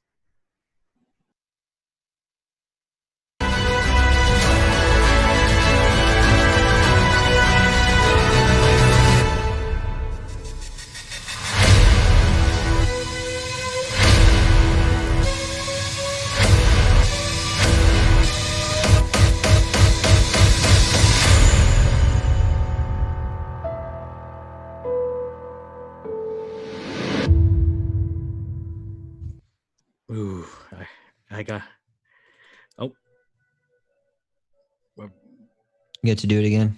Okay, so good. You know what? I was like, I was getting chills, and then I told Miss Mystic that don't do it again, or I might get a cold because I'll have too many chills. We keep watching that video again, so let's just get into the battle. Dunebug versus Speedius Chief. Speedius Chief looking to close it out, be crowned Season 2 North American Continental Champion, book his ticket towards the finals, or will Dunebug look for the upset and win? These two players have seen each other before. Gallade coming in against the Fortress. Gallade doesn't really have anything to pressure the Fortress other than that close combat. Oh man, these bug bites are absolutely ripping apart. Look at this thing. It's literally shredding it, spinning in circles, just shredding this Gallade. And it looks like this Gallade wants to take this mirror shot and go for one close combat and then possibly switch out. But will he bank his energy? Close combat will threaten this Fortress, and he goes for the Leaf Blade instead, which is super risky, because if that Fortress does not shield here, it's in a really good spot to just farm this. Oh my gosh, what a call! What, are you kidding me? Are you kidding me? This Fortress, he's just going to take another Leaf Blade. If he's counting, he lets this one go. No, but he shields it. Okay, so he got the shield anyways. Wow. 50-50 on that bait, and now this Fortress maintains switch advantage, has a little bit of energy, but how impactful is Fortress energy? It's going to be super effective against the Obscune, which would do more damage with its fast move, but this mirror shot is going to deal super effective damage to the Frostlass, but again, it's a very weak move. I believe it's like 35 energy, 35 damage. So going to switch out. Oh, no, the attack fell. The attack fell. And then going to be able to get to another mirror shot. Wow. This Frostlass taking super effective damage from these mirror shots. Now that it goes shielded, it does have energy for an avalanche and goes straight for the Shadow Ball here, which even with the debuff, the Fortress will not be able to tank. Calling these baits like a just... Could it take it somehow? It's definitely going to take it. Resist. It's a steel type Pokemon. Yeah, it does take it. Right? It takes the avalanche, but if it had been a Shadow Ball, for sure, it had been surviving that. It gets the mirror shot again, and the Frostlass committing its second shield here. Wow. Look at the work this Fortress has done. It's gotten 2 shields and pretty much killed 2 Pokemon. Man, this Frostlass is loaded, but the thing is, the Obstagoon is very good against both these Pokemon. Gonna stay in, but remember those 2 serves basically KO'd the Obstagoon in the last round. So I think this is. Would you go for the Skull Bash or would you go for the Double Surf? I think he knows the Double Surf kills, but maybe he wants to line up his Lapras to be good against the Backmon, and he does get to that Skull Bash because now he does have the defense go up so that he's better against the last Mon. So I like that choice to go for the Skull Bash. The Skull Bash doesn't take out the Obstagoon. It is having to Eye-Chart it down, and the problem is this Obstagoon does have energy. It gets the Night Slash. I wouldn't shield. You just go into a Alolan Muck. You farm down. It doesn't have Cross Chop. Well, you don't know that. I guess you don't know it necessarily has a cross shot, but it doesn't even get to the Night Slash. Who cares about still typing? Has a shield. This Frostlass is going to get to 2 avalanches here, but Alolan Muck still has a shield, and it's coming back. Yeah, as we saw earlier, Muck can take that, so he does choose not to shield. He will have to shield this one, and at this point, does he just snarl down just for the style, or does he go for the Dark Pulse? I don't even think he's going to get to the... Oh, actually, he does get to the Dark... He does snarl down. Wow. Speediest Chief. The biggest irony of that? Dunebug has Bug in his name, and the Pokemon that gave Dunebug the most trouble was a Bug type. Oh man, Fortress. That is super true. I've never seen Fortress put in so much work in my life. That was insane out of the Fortress there. Just super game changing. Just completely took a stranglehold on that match, and we're gonna have to see if Speedius brings it back and how does Dunebug counteract it now. Okay, let's go into game number 2, and we're already seeing an extremely negative lead for Dunebug. This is a really, really rough spot for Dunebug to be in. Forced to switch out, brings in the Frostlass, and out comes the Alolan Muck, which was really, really quick switch. But will he be able to pull off what he pulled off last time, surviving with a sliver of HP once a couple avalanches go through? And he is shielding this avalanche from the Frostlass.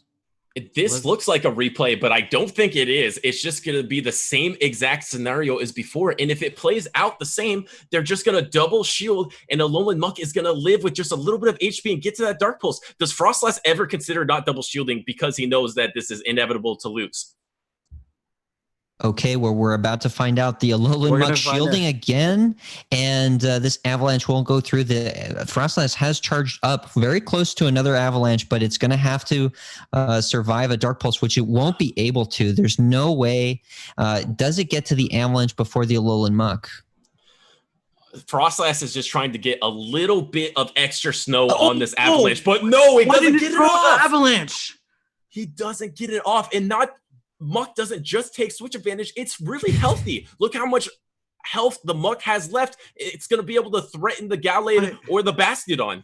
The Bastion has to come back in, and it still has a Medicham there in the back. Is there any scenario where this Gallade somehow sweeps the remaining 2? We're going to find out. We're going to find out. This is the Continentals here. What would be threatening to that for that Gallade to be in the back? I suppose maybe a Golbat, but even a Lapras would be threatened just from the close combats. But Golbat, for example, would only be taking confusions. Now we're seeing this Alolan Muck it already did its job, but it might as well throw these Dark Pulses at Bastiodon, who's not amused at all about the situation. And he switches to the Gallade to get one extra confusion. I like that play, just trying to get a little bit of extra energy. And it has a Lapras target in the back, and it has the Medicham. So this is actually really good for the Gallade with shields down here. But the Psychic is going to do so much damage.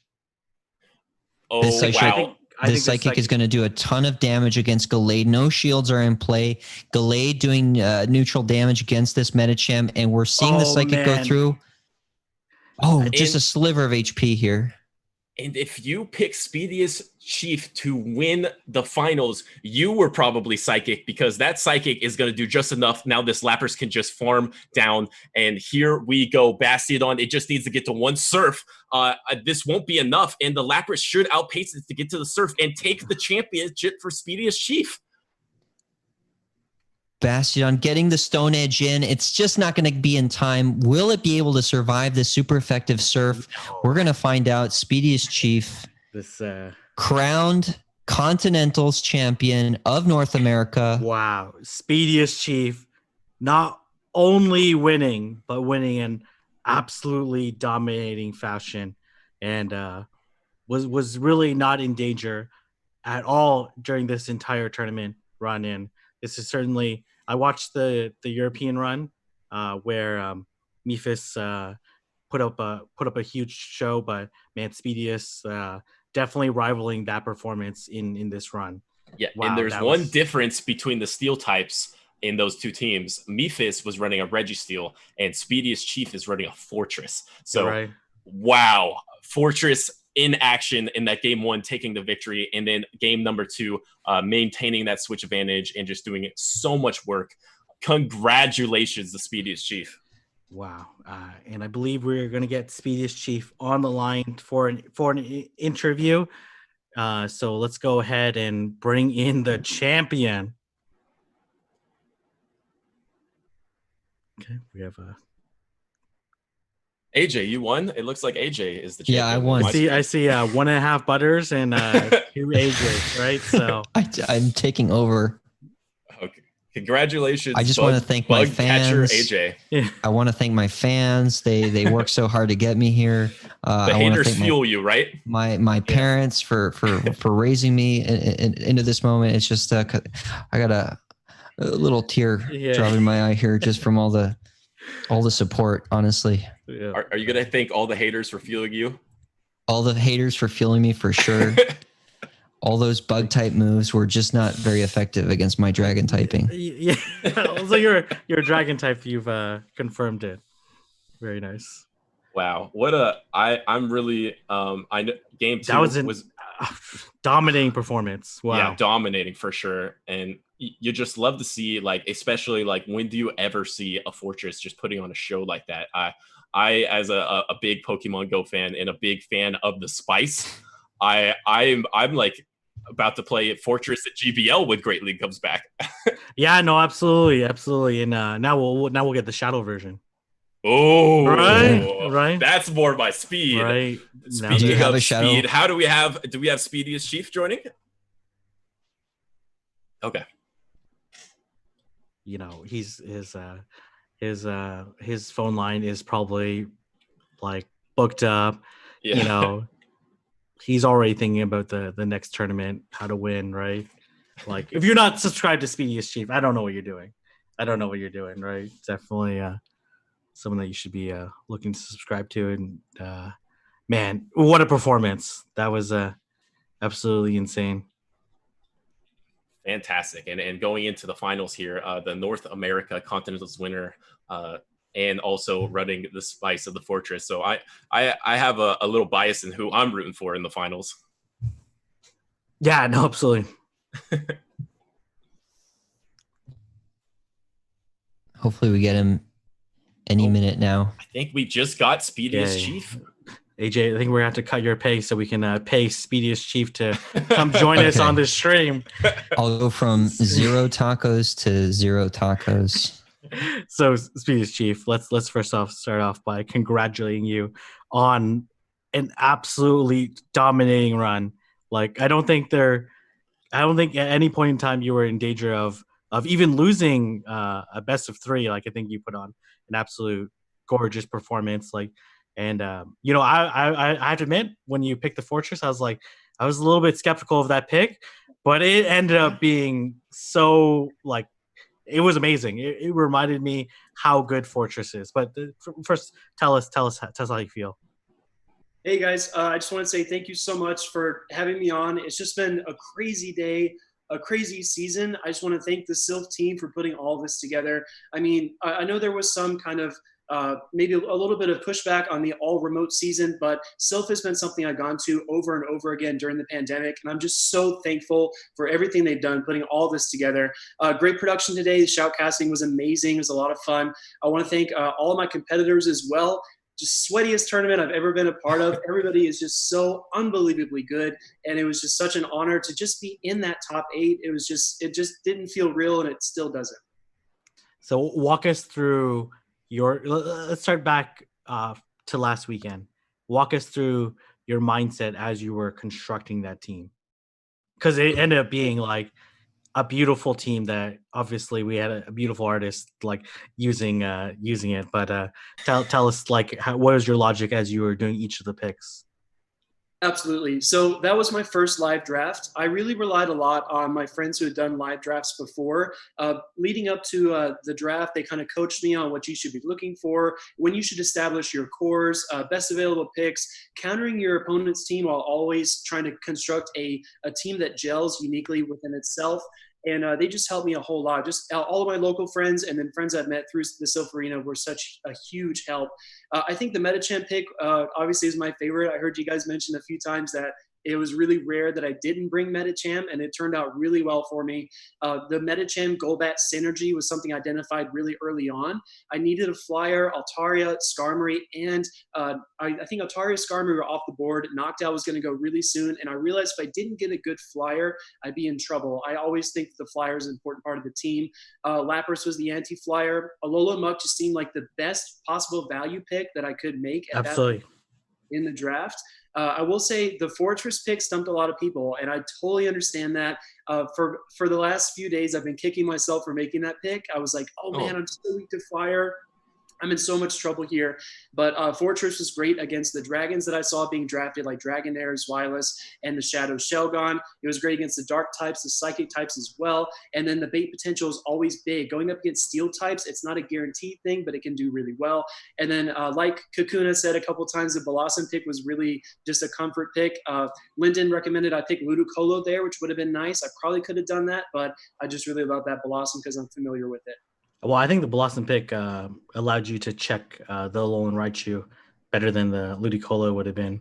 So it was a good counter pick. And okay, so walk us through that first round because we had analyzed it off stream like the night before during the draft, and we analyzed as well while you guys were actively battling, and we identified that Alolan Raichu was a huge problem for your team because it basically has like positive matchups with shields up and basically can dictate it. But you were able to navigate it really well and only really matched it up against the Blossom one time, which we've identified as the counter pick. So you walk us through your mindset of that battle. Yeah, absolutely. So I did a lot of practice. I realized that the biggest threat to my team was a double electric. I like to run the Golbat and Lapras core, and the Alolan Raichu and Stunfisk just totally bust that up really badly. So I had to be careful not to bring certain things together. I will say as well that although my team had its weaknesses and it was very, very weak to fire, that kind of team weakness can also kind of push your opponent towards making certain decisions. I think Toshi mentioned it back when he was doing the Timeless Cup, how he had one fire type and a bunch of water. So every time somebody liked grass, he would just lead his Ninetales. It was kind of a similar thing. I was looking out for either a Marowak or an Escavalier lead. So then based on that, I kind of decide, do I go with a Lapras lead to hard counter Marowak? Do I go a little bit more risky with the Golbat? As you can tell there, the Golbat was not a sure thing. That was extremely bait dependent and very, very, very thrilling to say the least. But I knew that if I could get the leads right and I had the right synergy on my back too, then I had a chance. That was easily, I mean, they were all insane matchups, but beating Hump Styles was probably the hardest thing I did today. He's just an insane battler, just like everybody else in the top 8. So we didn't get a chance to actually fully cast round 2 against House Stark. Tell us, so you switched into Lapras, 2 shields up. Oh, he goes for the nuke. Did you know it was a blizzard? Be honest. Did you know that you were going to catch a blizzard? Okay. I thought you were like, you made the hard read on House Stark and knew. Well, so the plan with Stark was always to lure out the Vigoroth.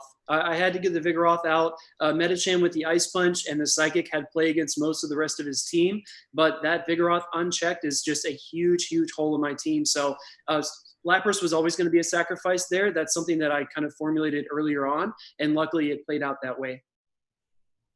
And then the winners finals against Dunebug. I think it was it game 2 or maybe it was game 1 that was okay. When you're a Alolan Muck survive with 1 HP, because I played that match out a bunch of times, and I was telling these guys on stream that you had switched out too late and that the Avalanche was going to KO the Alolan Muck.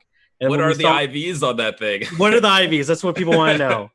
So I think, honestly, guys, I don't think it's that great. I think it's like a 6-4-12 or something like that.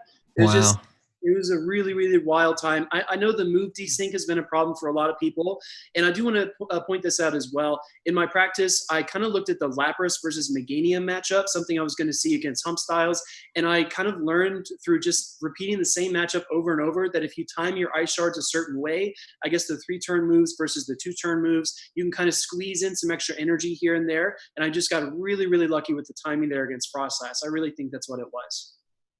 Yeah, the surviving. Did you know that you were going to survive when that avalanche came? No. So were you prepared to fully lose that Alolan Muck? Or were you like 50-50, like I might survive or I might not? Because I've never actually ever seen on that counter switch like that Alolan Muck actually survived, but he ended up pulling the huge Dark Pulse off. And then I think it was in game 1, when you switch mid-confusion into Medicham and then landed that Ice Punch, that was like one of the most beautiful executions of game mechanic that I've ever seen, because you knew that Dunebug wanted to confusion down. He's not going to throw a charge move into your Alolan Muck because he needs it for the Medicham. Did you know that was going to be your game plan going into that last second finishing that match? Absolutely. So I had some energy on Medicham. I knew the Ice Punch was going to come pretty quickly. Like you said, I couldn't allow him to farm any more energy because Gallade with the shields down and extra energy is just super devastating. I had to do something about that.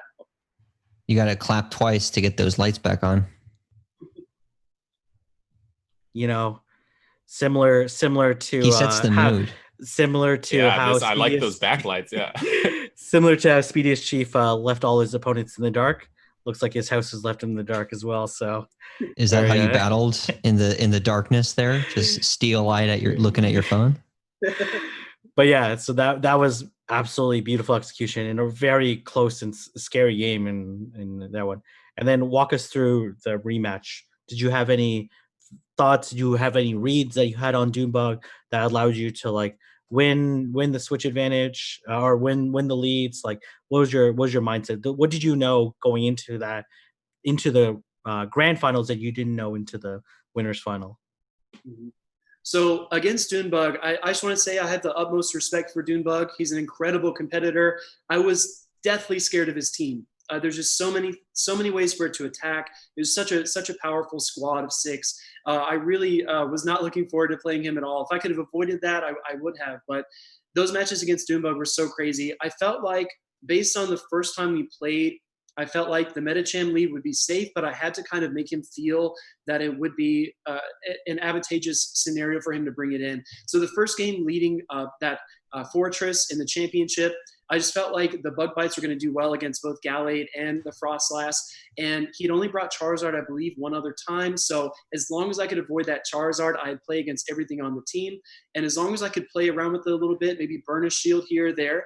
Once the shields are gone, Dunebug doesn't have a lot of bulk on his team. I mean, there's such high-powered Pokemon, but once the shields are down, and this goes both ways because he has such massive attacks, but once the shields were down, I knew I had a chance, and I just had to figure out a way to throw him off, and somehow Fortress pulled that off. Okay, so Tell us, okay, so you made some absolutely gutsy calls. So the first one, the no shield on Gallade. Walk us through the mind, because I'm very curious on the mindset. Did you decide right away, hey, I'm not shielding this from the Gallade, or did you decide last second, okay, no, I'm not going to shield? Did you go back and forth in your mind? Because those couple seconds can feel like forever, like, or it can feel like, you know what, I made the right call. So how'd you make that decision? So I kind of budgeted in my mind that I was going to spend maybe one shield to get rid of Gallade. As you saw, I made the wrong call later on and shielded the second Leaf Blade. But I don't know, just something in my gut told me it would be a bluff. And I felt like Fortress at its current health level would be able to survive the close combat. At least, it put me in a position to where I could still try to win the lead. But I knew if I could win the lead, I had enough synergy with my back too that I'd be in good shape going forward. And then the no shield on the Avalanche. I'm assuming you just no shield because the fortress is already pretty low. Yeah, exactly. Yeah, and then that decision, I think a lot of people would make the mistake when he switched out, because it's definitely a very tricky position. When he switched out of the Bastodon into the Gadley to finish off the Alolan Muck, you had the choice between going Medicham or Lapras. Was that an easy decision, or do you already know what you were going to do, or was it a difficult one? Like, because you played it basically perfectly in the end, where I think a lot of people would have made a mistake. Yeah, so I think what I was thinking at that moment was, in order to beat Bastiodon, you can do it with those two Pokemon. You can do it one of two ways. You either use Medicham's fast moves like the counter, or you use Lapras's Surf. And I just wanted some more flexibility with what I could play with, so I brought in the Lapras to get some energy together. And then I knew the Medicham could secure the matchup, but I just wanted kind of just cover all my bases, let it be flexible later on down in the later parts of the game. Wow. And tell us, how are you going to celebrate? I'm sure people in Florida and your entire audience, that, the thousands of people that watch you, subscribe to your YouTube channel and follow you on Twitter, like, tell us how you're going to celebrate. Like, this is a massive accomplishment. Yeah, I mean, honestly, the mega tournament in Orlando is just one of my favorite memories still from this January. And it feels like it was a lifetime ago, but I just can't wait for the pandemic to be over, for everybody to feel safe again and everybody get together, because the community is what it's about. That's what it's all been built around since the very beginning. The reason that our competitive scene is so unique is because the most other scenes, you from the start, you compete with each other. You either pick up a team or you pick up a strategy and you fight. But Pokemon Go has always been something that's been about the community. We hunt together, we raid together, we shiny hunt together, we grind.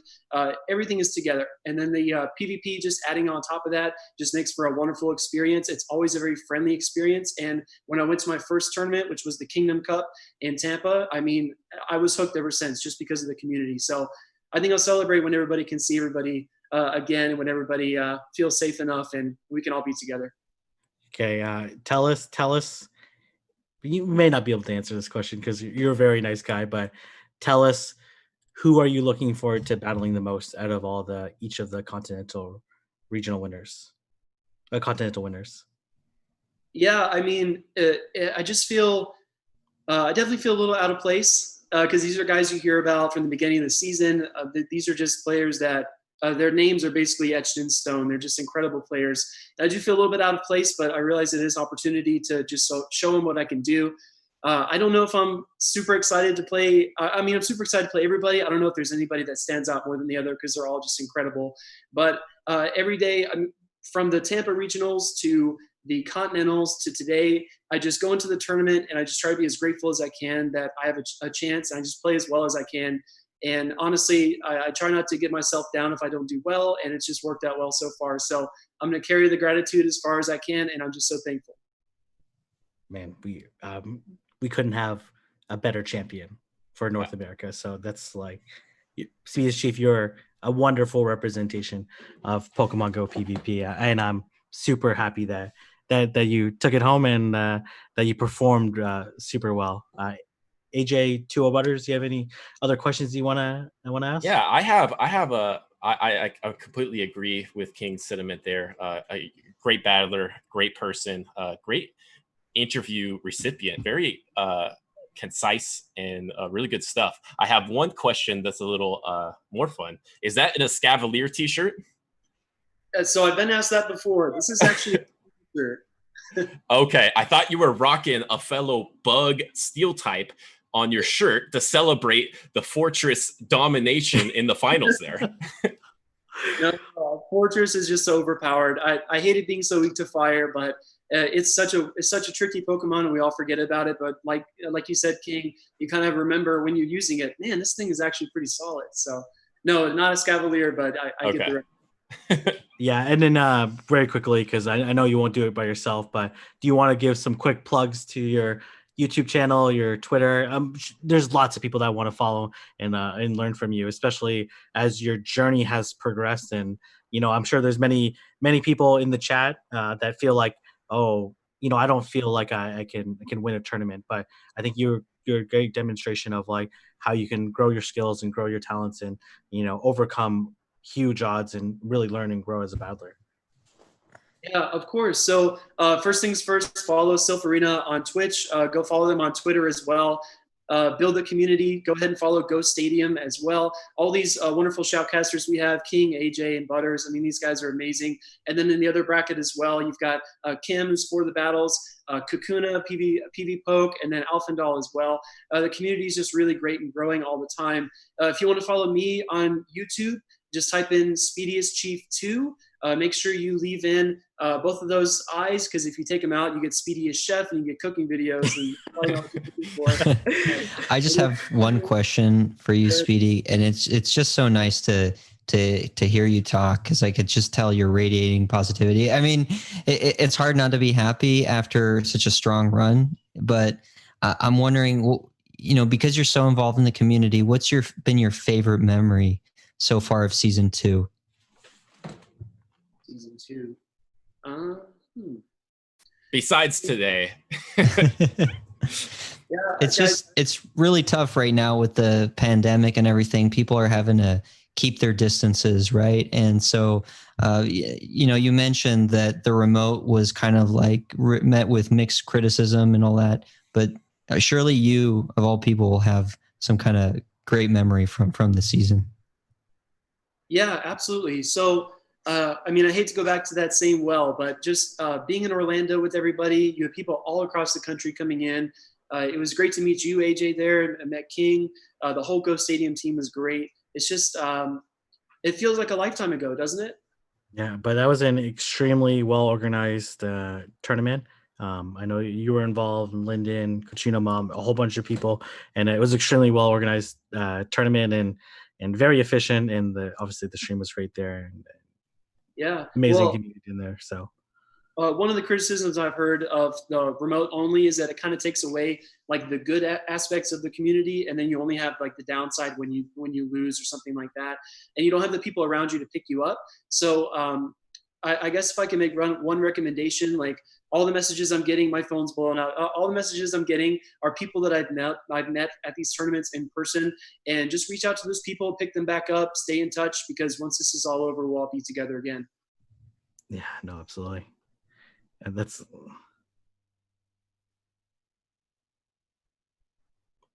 all right.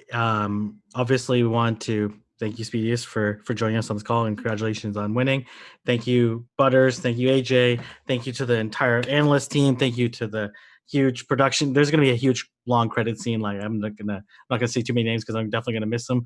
But there's so many people involved that put endless amounts of effort into this. It takes like an entire army to be able to put this kind of production. So really kudos to them, and kudos to the entire Silph Arena team and everyone involved in this, because it's been an amazing production. And I know they've been basically going for like the last I don't like 320 hours, right? The last 2 weeks, just endless amounts of work and effort to put on this really world-class production. This is the best PvP show that I've seen stream to date. So, and trust me, I've seen quite a few. So fantastic work, and looking forward to doing more. And this is not the end. Like there's gonna be this is gonna be the end of the stream, but there's gonna be the next one where we're gonna see the Continental champions go at it, and that should be an absolutely incredible show. So we're gonna turn it over to credits. Any final words, AJ, Butters? Yeah, just to piggyback on that. really fantastic event. Appreciate everyone who was involved. And congratulations once again to our champion. I had a fantastic time, and I'm looking forward to doing it again. Yeah, I'm just looking forward to the time when we meet up in person. And this is all going to be a fond memory as we're working up to the next major tournament. Awesome. Let's turn over the credits.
You did great.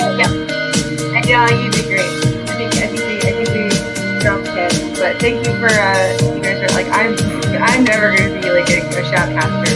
Oh, no, you're great. I appreciate the fact. You guys are great.